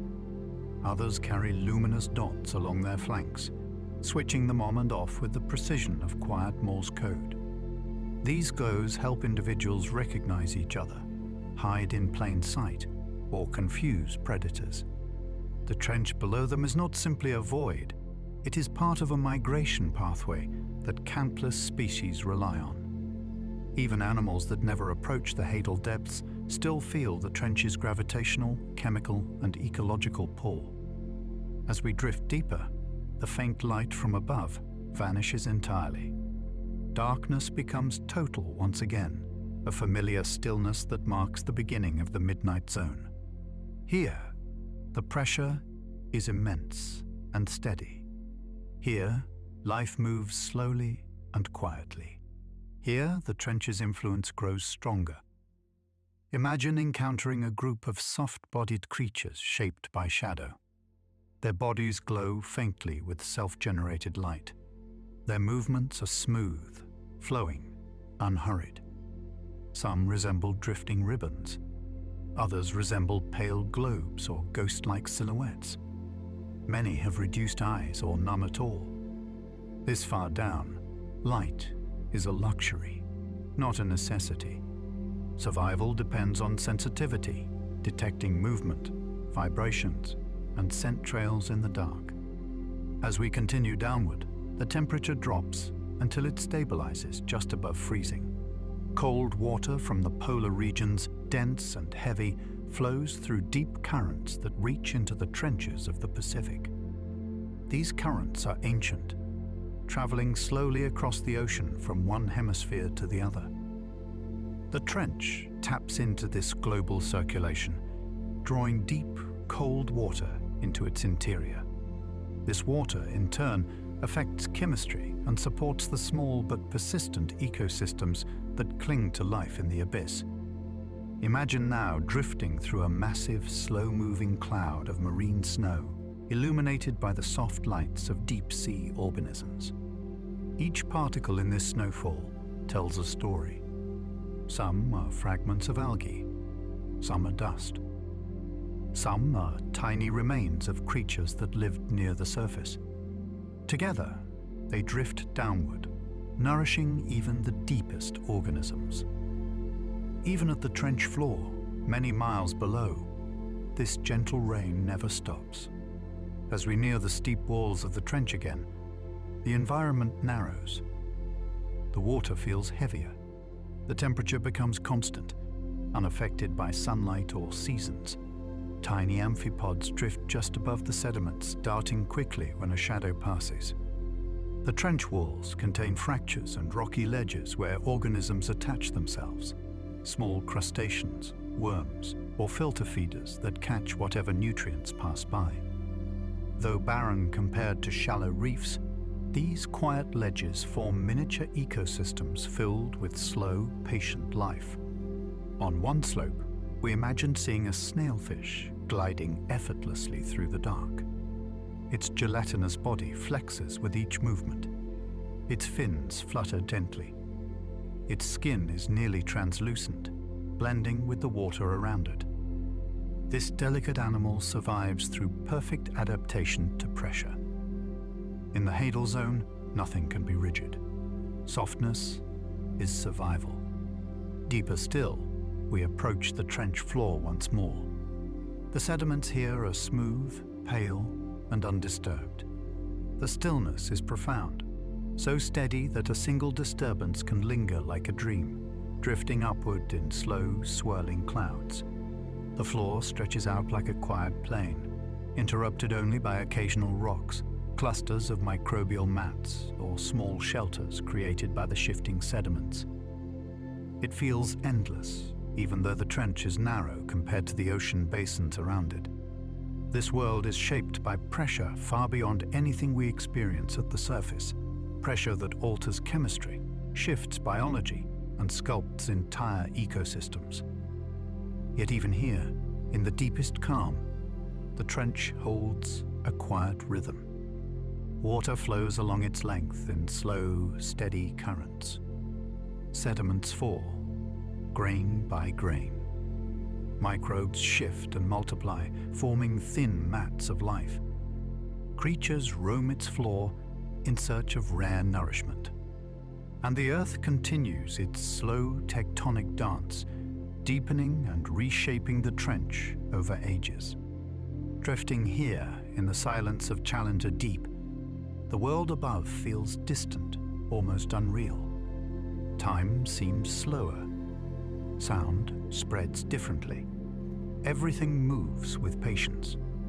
And yet, this quiet realm remains connected to the bright surface through cycles of water, chemistry, and life. The trench is not an isolated abyss. It is one end of a living continuum stretching from sunlight to darkness. As we linger in the quiet world at the bottom of the trench, imagine the soft sediment beneath you, forming an endless cushion of pale, drifting grains. Each grain has taken an incredibly long journey to reach this place, falling from the surface layer by layer, year by year, until it finally settles into this silent plain. The bottom of the trench is a place where time slows, where movements are rare, and where each disturbance fades gently into calmness. Yet even in this stillness, the deep ocean is not lifeless. It is simply quiet, patient, balanced. The fine mud beneath us is home to countless microorganisms, tiny cells that survive by processing chemicals from the Earth's interior or nutrients carried down from above. Some of these microbes can withstand pressures that would crush steel. They thrive in darkness where the chemical gradients are stable and the temperature is steady. These organisms form the base of the Hadal food web. Above them, amphipods graze, snailfish hunt. Soft-bodied creatures drift through the sparse water near the floor. Every living thing here has learned to move efficiently, saving energy, conserving resources, and adapting to an environment where food is precious and temperature changes are almost non-existent. This delicate equilibrium has existed for millions of years. Now imagine drifting horizontally along the trench floor, following its narrow, winding course. The trench is not a smooth canyon. It is shaped by ridges, small rises, and uneven slopes carved by tectonic forces. In some areas, the floor rises gently. In others, it plunges into slightly deeper basins. These variations create microhabitats where different organisms thrive. On one gentle slope, you may see a cluster of tiny white sea cucumbers shuffling across the sediment. Their tentacle-like feeding arms sweep softly across the mud, gathering organic particles. They move in slow, purposeful motions, shaped by a world where rushing is unnecessary. Nearby, a brittle star unfurls its delicate arms. Its central disc rests lightly on the sediment, while its thin limbs explore the water for hints of drifting food. Even the slightest current carries signals, chemical cues, vibrations, and temperature shifts that help guide its movements. Farther along the trench floor, we may encounter patches of microbial mats, thin layers of bacteria growing on sediments enriched by chemical reactions. These mats look like faint, pale veils draped across the seafloor. Their appearance is almost ghost-like, but they are alive, thriving in a world without sunlight. Some of these bacteria feed on methane seeping from deep within the Earth. Others use hydrogen from mineral-rich reactions between seawater and rock. Their existence shows how life adapts, finding energy in places where none seems to exist. Now imagine drifting upward from the sediment and looking down at the trench floor from a short distance above. The soft mud below stretches out like an underwater desert, calm, muted, and incredibly still. But scattered across the plain are tiny trails left by passing creatures. Some trails curve gently. Others appear as small depressions where animals rested or fed. These marks will fade slowly as new sediment falls and currents redistribute particles. But for a short time, they offer glimpses into the quiet movements of trench life. As we rise, the soft glow of bioluminescence becomes more visible, delicate points of light drifting in the dark. These faint glimmers may come from small crustaceans, gelatinous zooplankton, or tiny organisms disturbed by our imagined presence. In the trench's deepest parts, bioluminescence is rare, but not absent. It appears unexpectedly, like brief sparks in the dark. Now we ascend along one of the trench walls. The rock here is ancient, shaped by immense pressure and tectonic movements. Fractures line the slope, forming natural ledges where organisms cling. Some ledges support clusters of filter feeders that extend feathery arms into the water to capture passing nutrients. Others host small anemones, their bodies swaying gently in the faint currents. The rocks shift in subtle ways. Some areas appear polished by slow-moving sediments. Others are jagged, shaped by fractures and landslides. As we ascend, the wall reveals minerals formed at crushing pressures, tiny crystals that scientists study to understand the deep earth. When we reach a mid-slope ledge, the darkness begins to feel less absolute. There is still no sunlight, but the sense of space changes. The trench walls open to broader deep-sea plains. Pressure eases slightly. The water becomes more expansive. Here, deep-sea fish with larger eyes glide through the dark. They move gently, aware of each vibration. Their bodies have adapted to sense faint signals, movements of prey, the drift of currents, and the presence of potential predators. Some of these fish use bioluminescent organs for communication. A soft blink of light may mean stay away, or follow, or ready to feed. Others use counter-illumination, blending with the faint glow from above. In the deep ocean, the smallest hint of light can be a survival tool. As we continue upward, we enter the upper midnight zone, a region where deep-sea currents grow slightly stronger. These currents help distribute nutrients across vast areas. They carry organic material to new places, supporting life in otherwise barren regions. They also create quiet turbulence that keeps sediments from settling too densely, ensuring that oxygen can reach the seafloor. Here we may encounter a drifting siphonophore, long, delicate, and made of many connected individuals that function as one. Some siphonophores extend for tens of meters, longer than whales, though they appear fragile. Their structures shimmer with faint blue light, illuminating their rhythmic pulses. Nearby, gelatinous organisms resembling translucent orbs drift with no urgency.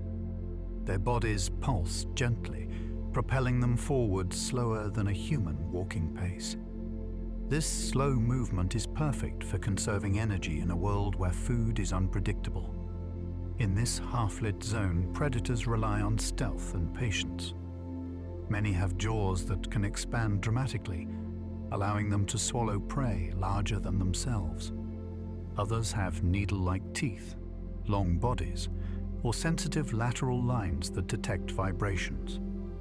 These adaptations allow them to make the most of rare encounters.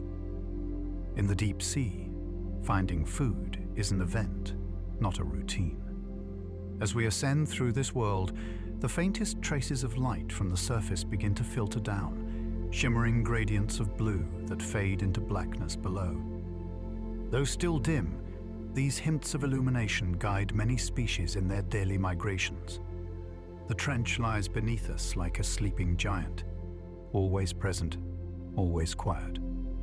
Now imagine drifting higher still, entering the lower twilight zone. Bioluminescence brightens here, small sparks of life scattered through the water like floating stars. Lanternfish glide past, their tiny organs glowing in precise patterns.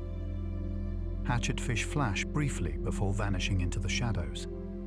The twilight zone marks a transition between energy scarcity and abundance, between darkness and muted light, between the extreme stillness of the deep and the gentle rhythms of the upper ocean. Migrations grow more frequent here. Fish rise from below to feed.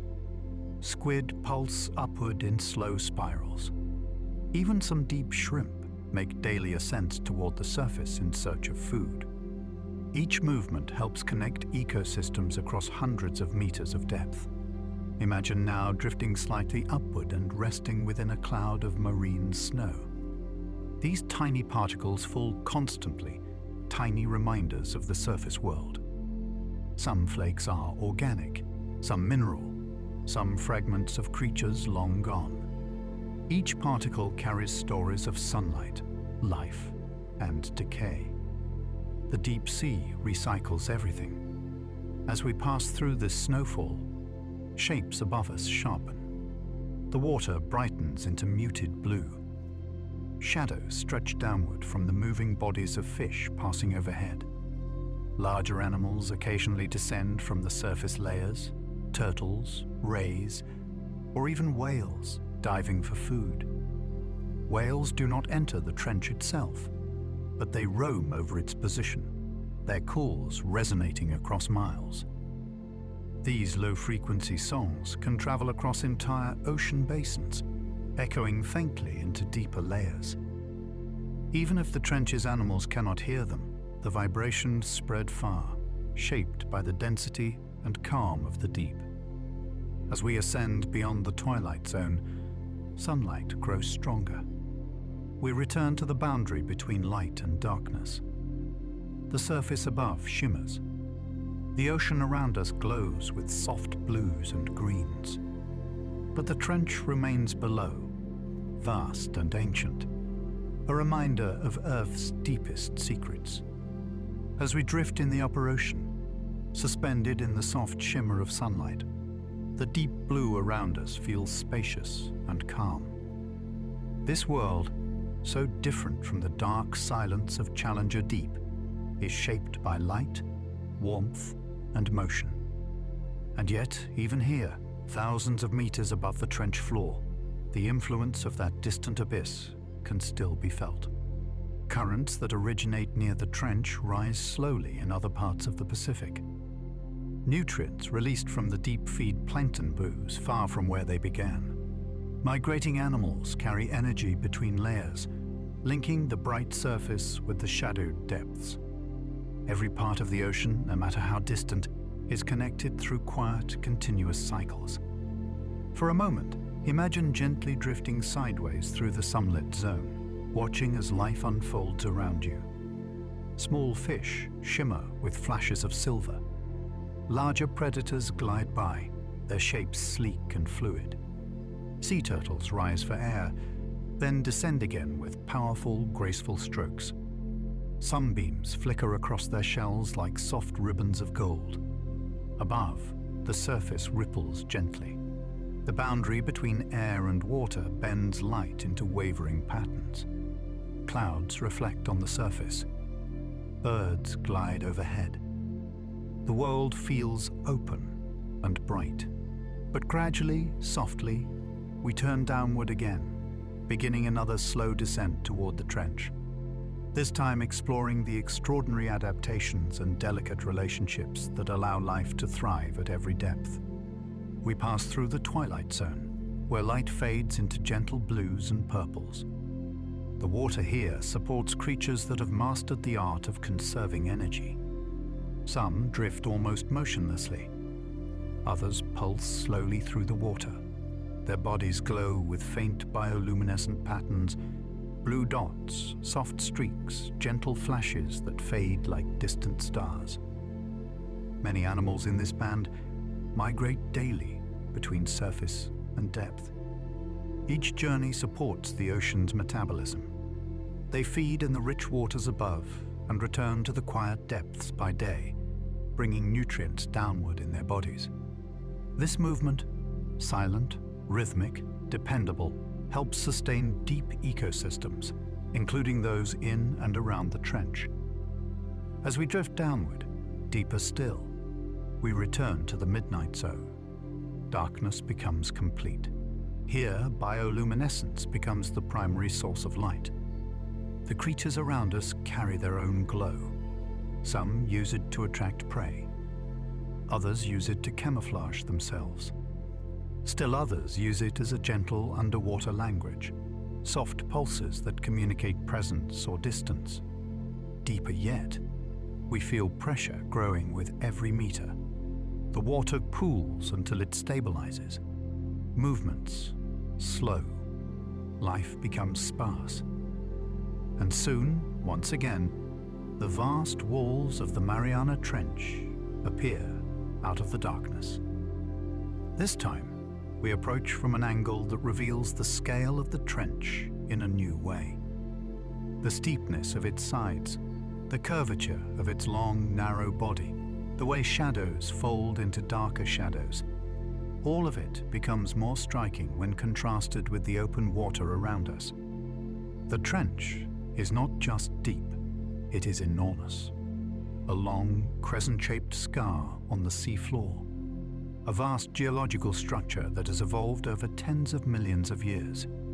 Drifting deeper along its wall, we explore one of its lesser-known features, fault scarps, steep, exposed cliffs created by geological fractures.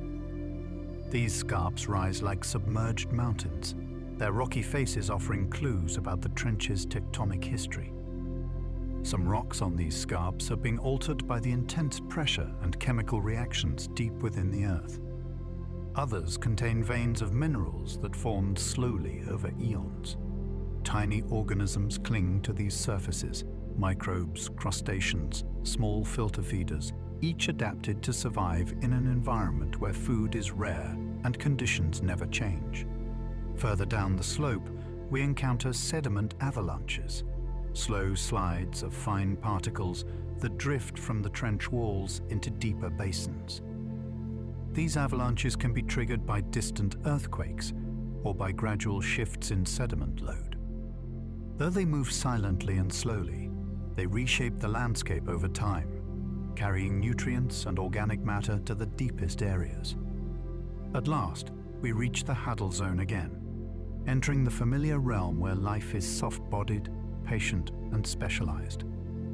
Snailfish glide by, their translucent forms barely visible against the dark water. Amphipods scurry across the sediment, their movements quick compared to the stillness around them. Tiny worms burrow through the mud, feeding on organic particles that settle there. Even at these depths, the trench supports a surprising diversity of life. Many species found here exist nowhere else on Earth. Their survival strategies reveal how evolution shapes organisms in extreme environments. Some deep-sea creatures rely on flexible proteins that remain stable under immense pressure. Others use complex organic molecules to prevent their membranes from collapsing. Still others possess gene variants that allow them to metabolize food slowly and efficiently, conserving energy in a world where meals may be scarce. Now imagine drifting along the trench floor, watching faint plumes of sediment lift and fall again as small organisms move across the mud. The floor is gently rippled in places, shaped by deep-sea currents that flow along the trench's length. These currents are slow but persistent, guiding chemical signatures, nutrients, and particles across vast distances. In this quiet world, every motion, every swirl of water, every shift of sediment lingers for a long time before fading. As we drift, we approach a region where the trench's geology becomes especially complex. Here, the descending Pacific plate bends sharply downward. This bending creates fractures in the crust, deep cracks that extend miles into the earth. Water seeps into these cracks, reacting with minerals. These reactions produce hydrogen, methane, and other chemicals that support microbial communities. Imagine these microbes clustered on the sides of rocks, forming faint, living coatings on surfaces that have not seen sunlight for millions of years. They survive by feeding on the energy released from geochemical reactions. Unlike plants at the surface, which rely on sunlight, these organisms rely on Earth's interior for survival. In the quiet darkness, imagine following a small amphipod as it searches for food. It moves quickly, using its antennae to sense chemical cues in the water. Sometimes it finds a patch of organic debris, a gift from the world above. Sometimes it scavenges the remains of a larger organism that drifted down, perhaps months or years earlier. Every meal here is precious. Every opportunity is maximized. Every adaptation has meaning. We drift onward, imagining the slow passage of time in this world. Geological processes continue silently. Sediments accumulate. Microbes multiply. Currents carry particles from one corner of the trench to another. After long periods, years, decades, centuries, these small changes add up, reshaping the trench in subtle ways.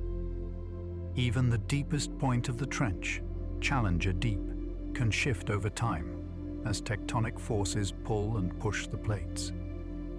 Now we begin another slow ascent, rising gently from the trench floor once again. As we rise, the water grows slightly brighter, not from sunlight, but from the return of bioluminescent life. Tiny specks of light drift past like scattered stars. Gelatinous creatures pulse upward. Small fish flicker through the dark. The trench remains below, steady and silent, but the world around us grows more alive with each meter upward. In the midwater dark, we encounter another remarkable group of organisms, ketoniaths, or arrow worms. These slender, transparent predators drift quietly, hunting zooplankton with lightning-fast strikes. Their bodies are almost invisible, shaped perfectly for ambush in the dark. They are a reminder that life in the deep ocean is not always slow sometimes. It requires bursts of speed at exactly the right moment. Nearby, we spot long, drifting lines that resemble strands of glass. These are siphonophores, delicate colonial organisms that function as a unified whole. Some grow longer than blue whales. They capture prey using stinging cells, drawing food along their bodies to specialized digestive units. Their appearance is otherworldly, almost dreamlike, yet perfectly adapted for the deep. As we rise higher, the faintest traces of sunlight begin to return. The upper midnight zone transitions into the lower twilight zone. Colors shift. Shapes sharpen. The water feels more spacious. And above this boundary, life becomes abundant once more.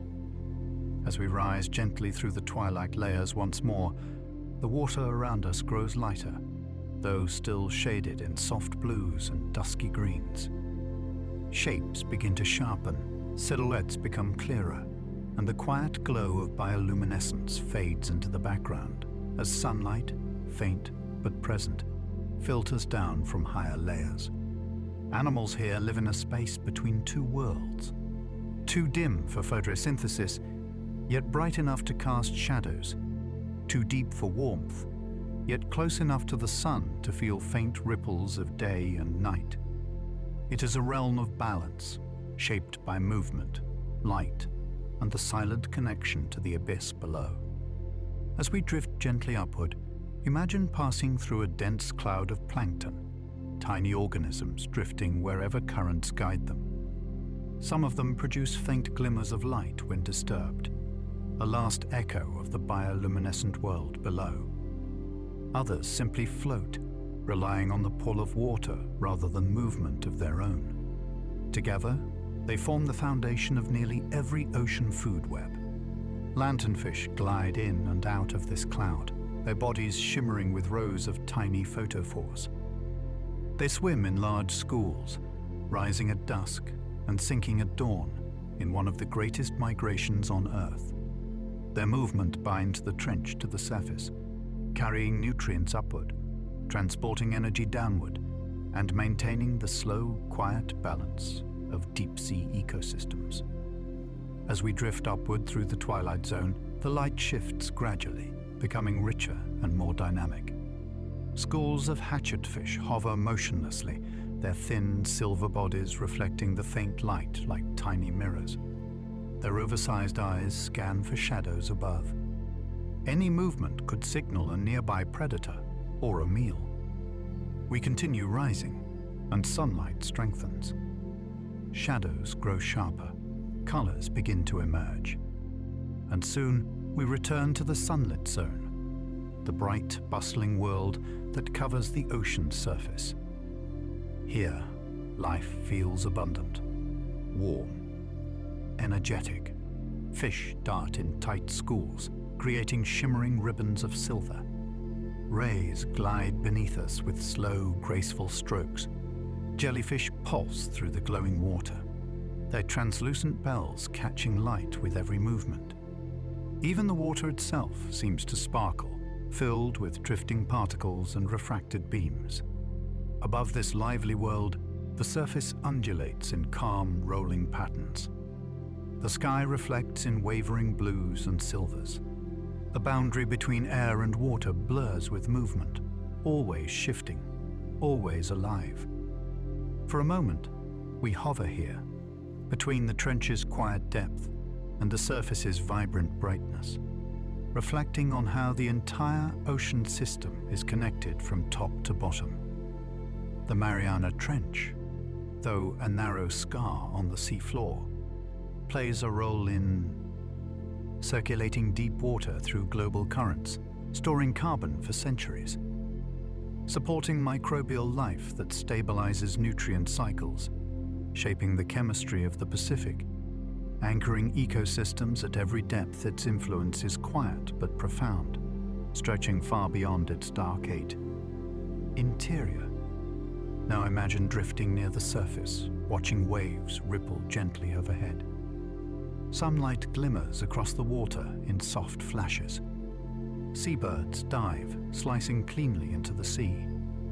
Dolphins arc smoothly through the waves, moving in families with steady rhythm. Turtles rise for air before sinking again into the blue. Even these surface dwellers, living thousands of meters above the trench, depend indirectly on the cycles that begin in the deep.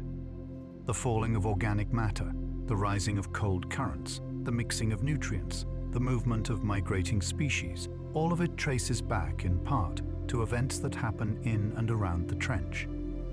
This interconnectedness is one of the ocean's greatest mysteries and greatest beauties.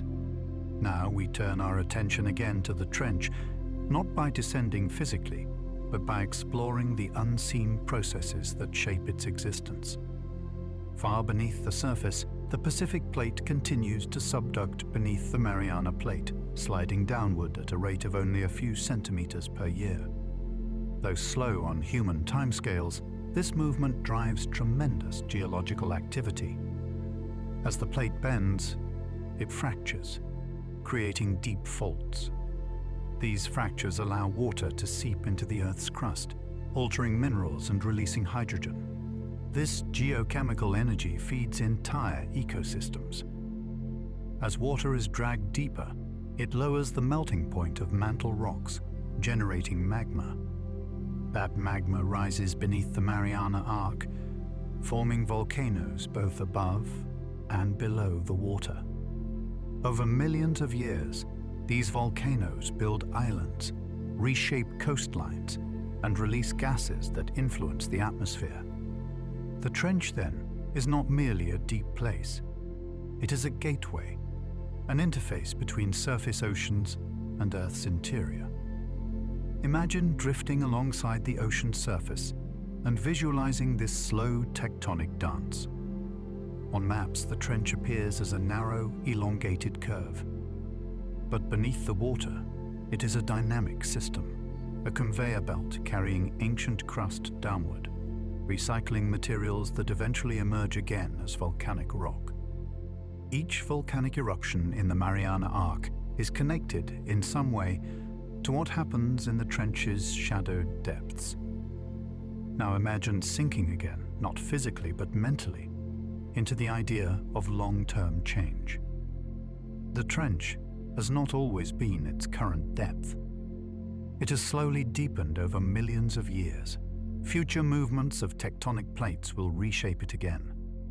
Some scientists believe the trench may continue to grow deeper as the Pacific plate cools and becomes denser, pulling downward with slightly more force.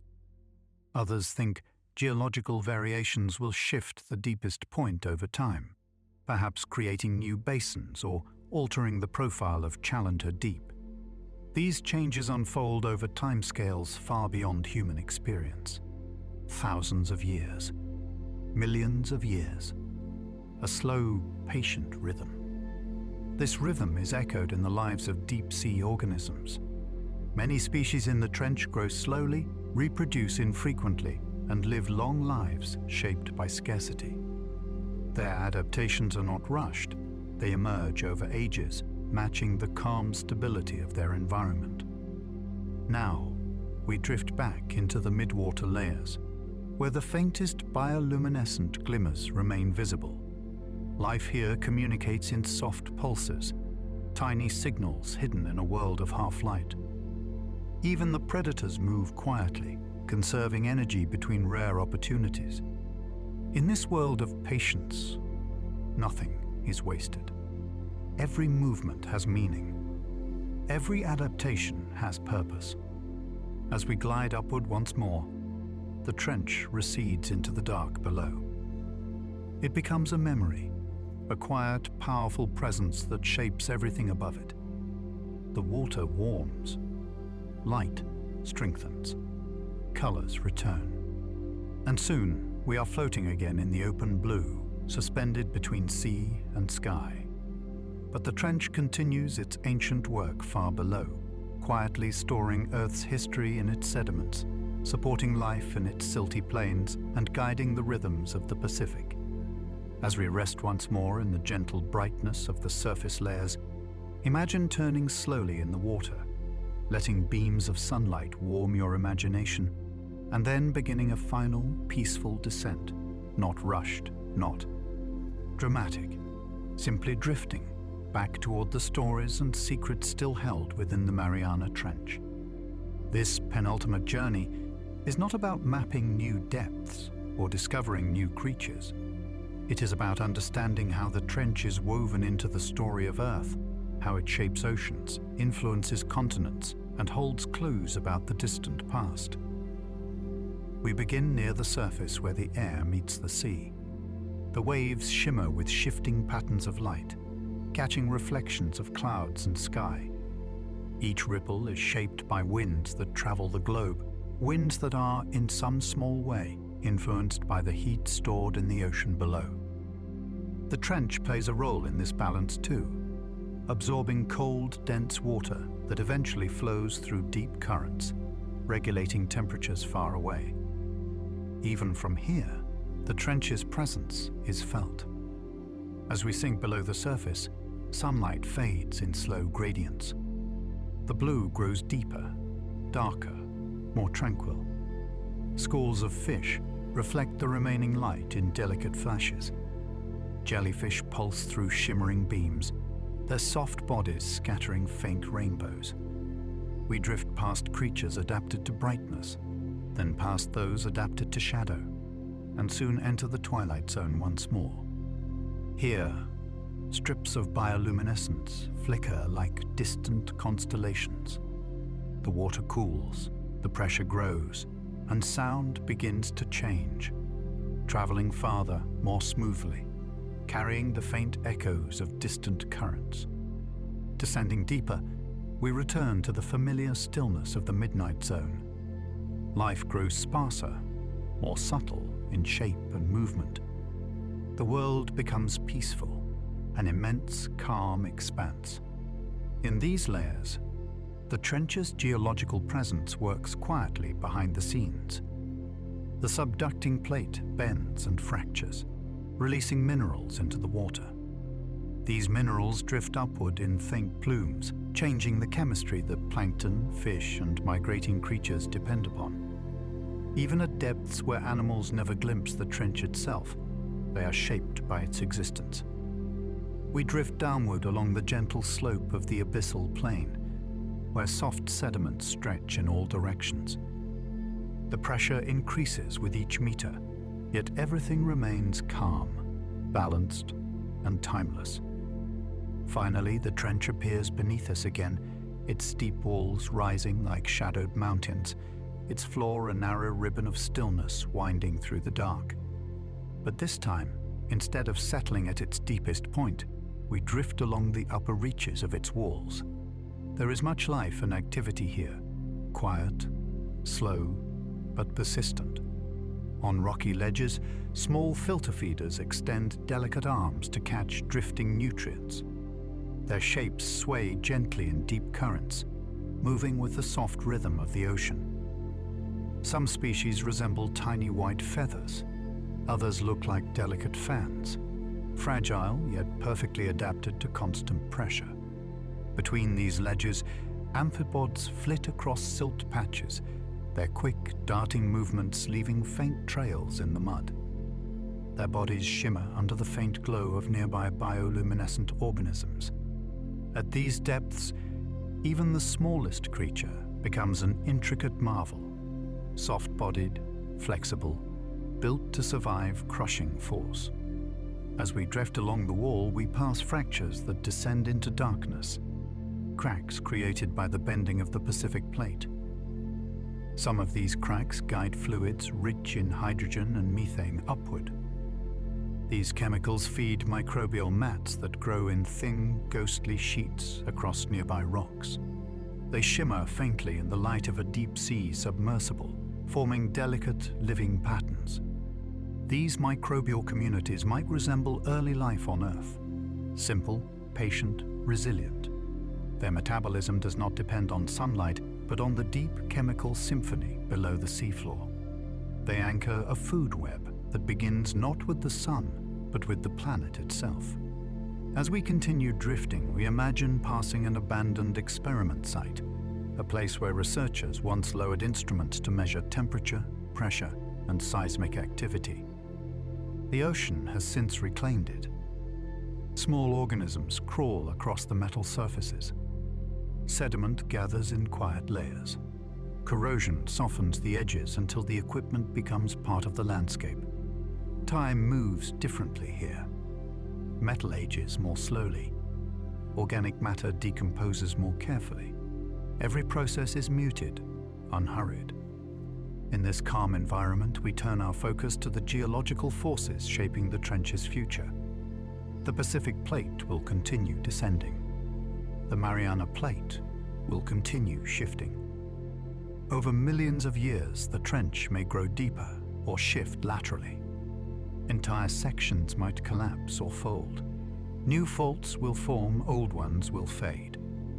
And yet, even with these grand sweeping motions, the trench will remain one of Earth's deepest features, a constant in a world of change. Imagine drifting now into the Hadal world once more, not into the very bottom, but into a mid-depth ledge where unique animals live. Here, snailfish swim with fluid grace, their gelatinous bodies adapting perfectly to pressure. Their skin is nearly transparent, their bones softened, their organs faintly visible. These delicate creatures move with a serenity found nowhere else.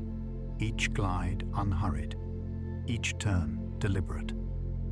Nearby, a sea cucumber ripples across the sea floor, reshaping the sediment as it feeds. Its movements leave subtle patterns that will remain until currents erase them many days later. A few small polychaete worms extend feathery appendages into the water, filtering for nutrients so quietly that their presence appears almost ornamental.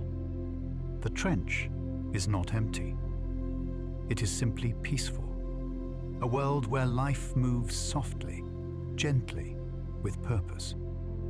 Now, as we slowly begin rising in this penultimate journey, we reflect on the layers we've explored.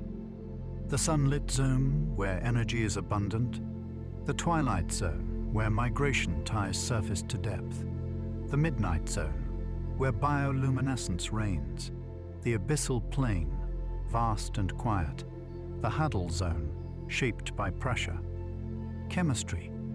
And time, the Mariana Trench, is a vertical world. Each depth a different chapter of Earth's story.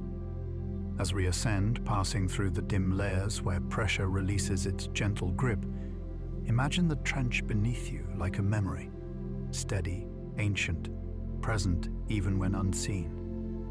We drift upward into deep blue light, past drifting comb jellies, past lanternfish flashing softly, past shadowed silhouettes of squid rising to feed. Soon, the faintest glimmer of sunlight returns, casting a cool glow into the water. The trench releases us back into the open ocean, calm, bright, and filled with quiet life. But even as we float once more in the sunlit world, the trench remains with us. Its influence is hidden, but persistent, woven into every current, every migration, every chemical cycle. One last, long descent remains, a final stretch to bring this journey to its peaceful close. As the surface of the ocean cradles you in its soft warmth, the world above feels far away, softened into gentle shapes and distant hues. The sky is washed in pale gold, a slow, fading light stretching across the horizon. The air is calm. The sea is calm. And the memory of the Mariana Trench, the quiet, ancient world beneath the waves, lingers in your thoughts like a deep, tranquil echo. The water holds your weight effortlessly. Each breath deepens your sense of ease. And as your body drifts in the shimmering blue, the story of the trench continues to unfold inside you, not as a place of cold darkness, but as a realm of astonishing patience, a realm of softness, a realm of depth beyond depth. Because the trench, even unseen from the surface, is always there. A quiet shape beneath the Pacific, a steady presence in the Earth's slow rhythms, a place where time thickens and sound dissolves. And in this final chapter of your journey, we return to that feeling, the feeling of the deep, letting it settle through your thoughts like a gentle tide. Imagine floating on your back, your ears just below the surface. The sounds above become muted, rounded, softened by the water. The world narrows in a comforting way. The slow, rhythmic movement of the waves, the warmth of the sunlight, the soft pressure of the sea, all folding together into one quiet moment. And then, in your imagination, you begin a final, peaceful descent, not downward into darkness, but inward, into a deep calm. The top layer of the ocean glows softly, lit by the last light of day. Schools of fish shimmer beneath you, their scales flickering gold and silver as they shift in coordinated waves. A lone ray glides past with wings as gentle as drifting fabric. A sea turtle rises slowly toward the surface, pauses beside you in the water's glow, then drifts downward again with the grace of a falling leaf. Everything is unhurried, everything moving at the slow, steady pace of rest. And as the light above dims further, the boundaries of the sea begin to blur. The surface becomes a sheet of soft glass. The horizon softens into pale lines. And the world seems to open inward, downward, into the quiet beneath. In your mind, you follow the turtle as it sinks into deeper blue, watching its shape dissolve into deeper shadows. And soon, with a long, slow breath, you drift behind it, letting your imagination guide you into the soft layers below. The water cools gently. The light fades in slow gradients. Your surroundings shift into softer tones and stiller space. The bright blues of the surface soften into the muted cobalt of the twilight zone. The silhouettes of small fish glide past in quiet groups. Lanternfish appear in tiny constellations, their bodies glowing with faint dots of blue-green light. Comb jellies drift like tiny galaxies, scattering rainbows along their delicate cilia. A curtain of siphonophores hangs in the water, shimmering with pulses of soft bioluminescence, pale blue ripples that roll along their translucent bodies like waves of starlight. This mid-water world feels suspended, not dark, not bright, simply quiet. A place between worlds. And as you drift deeper in thought, the shapes thin further, the colors cool, the glowing pulses soften to distant sparks. Soon, the twilight dissolves into pure midnight. A vast, calm, endless black. The midnight zone spreads beneath you like an ocean within an ocean, silent, boundless, serene. Here, only the softest glimmers remain, distant flashes from tiny creatures, slow pulses from drifting forms, faint echoes of movement. And in this darkness, the trench begins to reveal itself again. Not suddenly, not sharply, but gently, like a shape emerging through a long, quiet fog. Imagine the walls rising up before you, vast and shadowed, as though the earth were opening into an immense underwater canyon. Their slopes stretch upward and downward beyond sight, carved by millions of years of slow tectonic motion. Faint currents brush along the stone, carrying whispers of the ocean's chemical story. As you sink in imagination along these walls, small creatures appear, amphipods darting in tiny bursts, sea cucumbers drifting across silted ledges, delicate worms extending feathery plumes. All of them move slowly, quietly, as though the water itself encourages patience. The pressure increases in your mind's eye, but it does not frighten you. Instead, it feels grounding, like a gentle, steady hug from the sea. And then, as the walls widen, the deepest point appears. Challenger Deep. A long, pale plain lying in silent stillness. Imagine lowering yourself into that plain, not with fear, but with calm curiosity. The sediment beneath you is soft and undisturbed, shaped by centuries of drifting particles. The water is impossibly still, so still that even the subtlest motion lingers for minutes before fading. Every life form here moves with deliberate gentleness. Sea cucumbers ripple across the mud.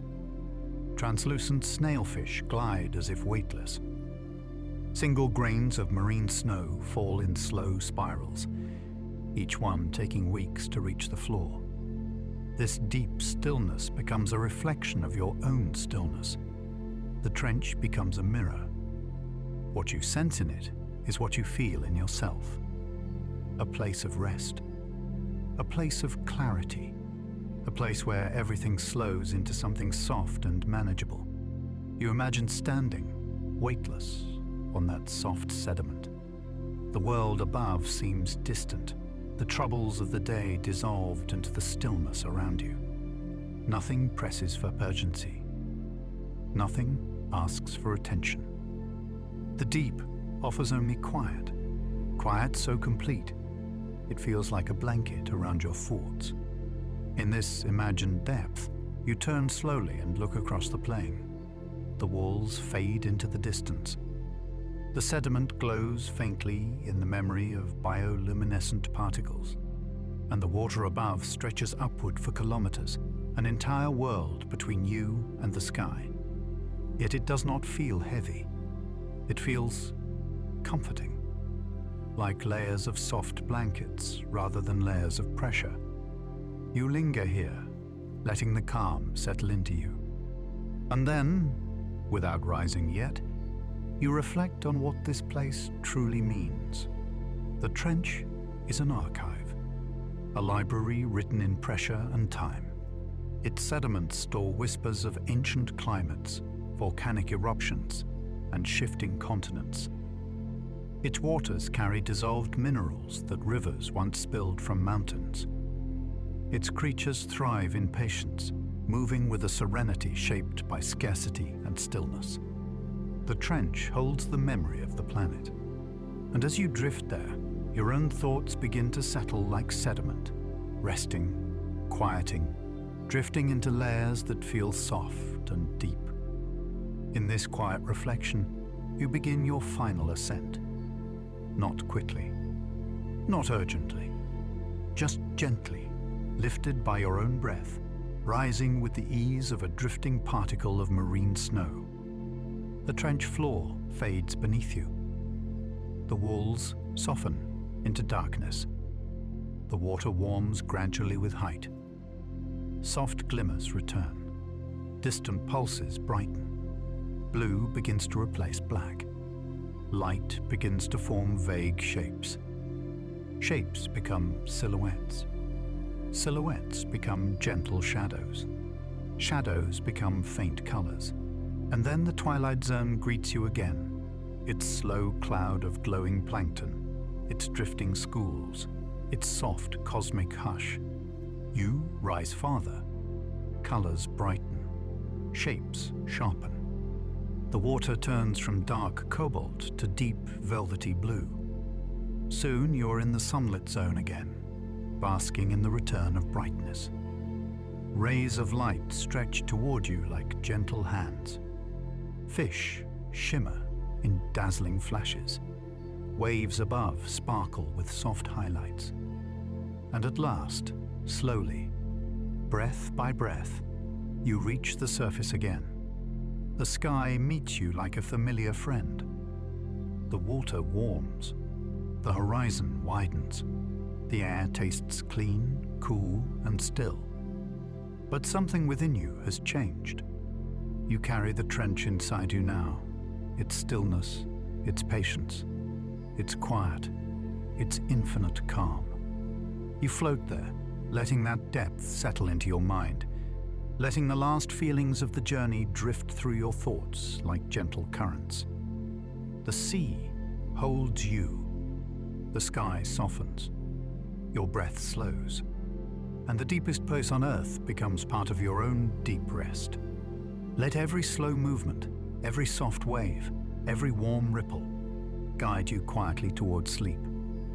The ocean will hold the trench, and the trench will hold the calm, and the calm will hold you as you drift slowly, peacefully into rest.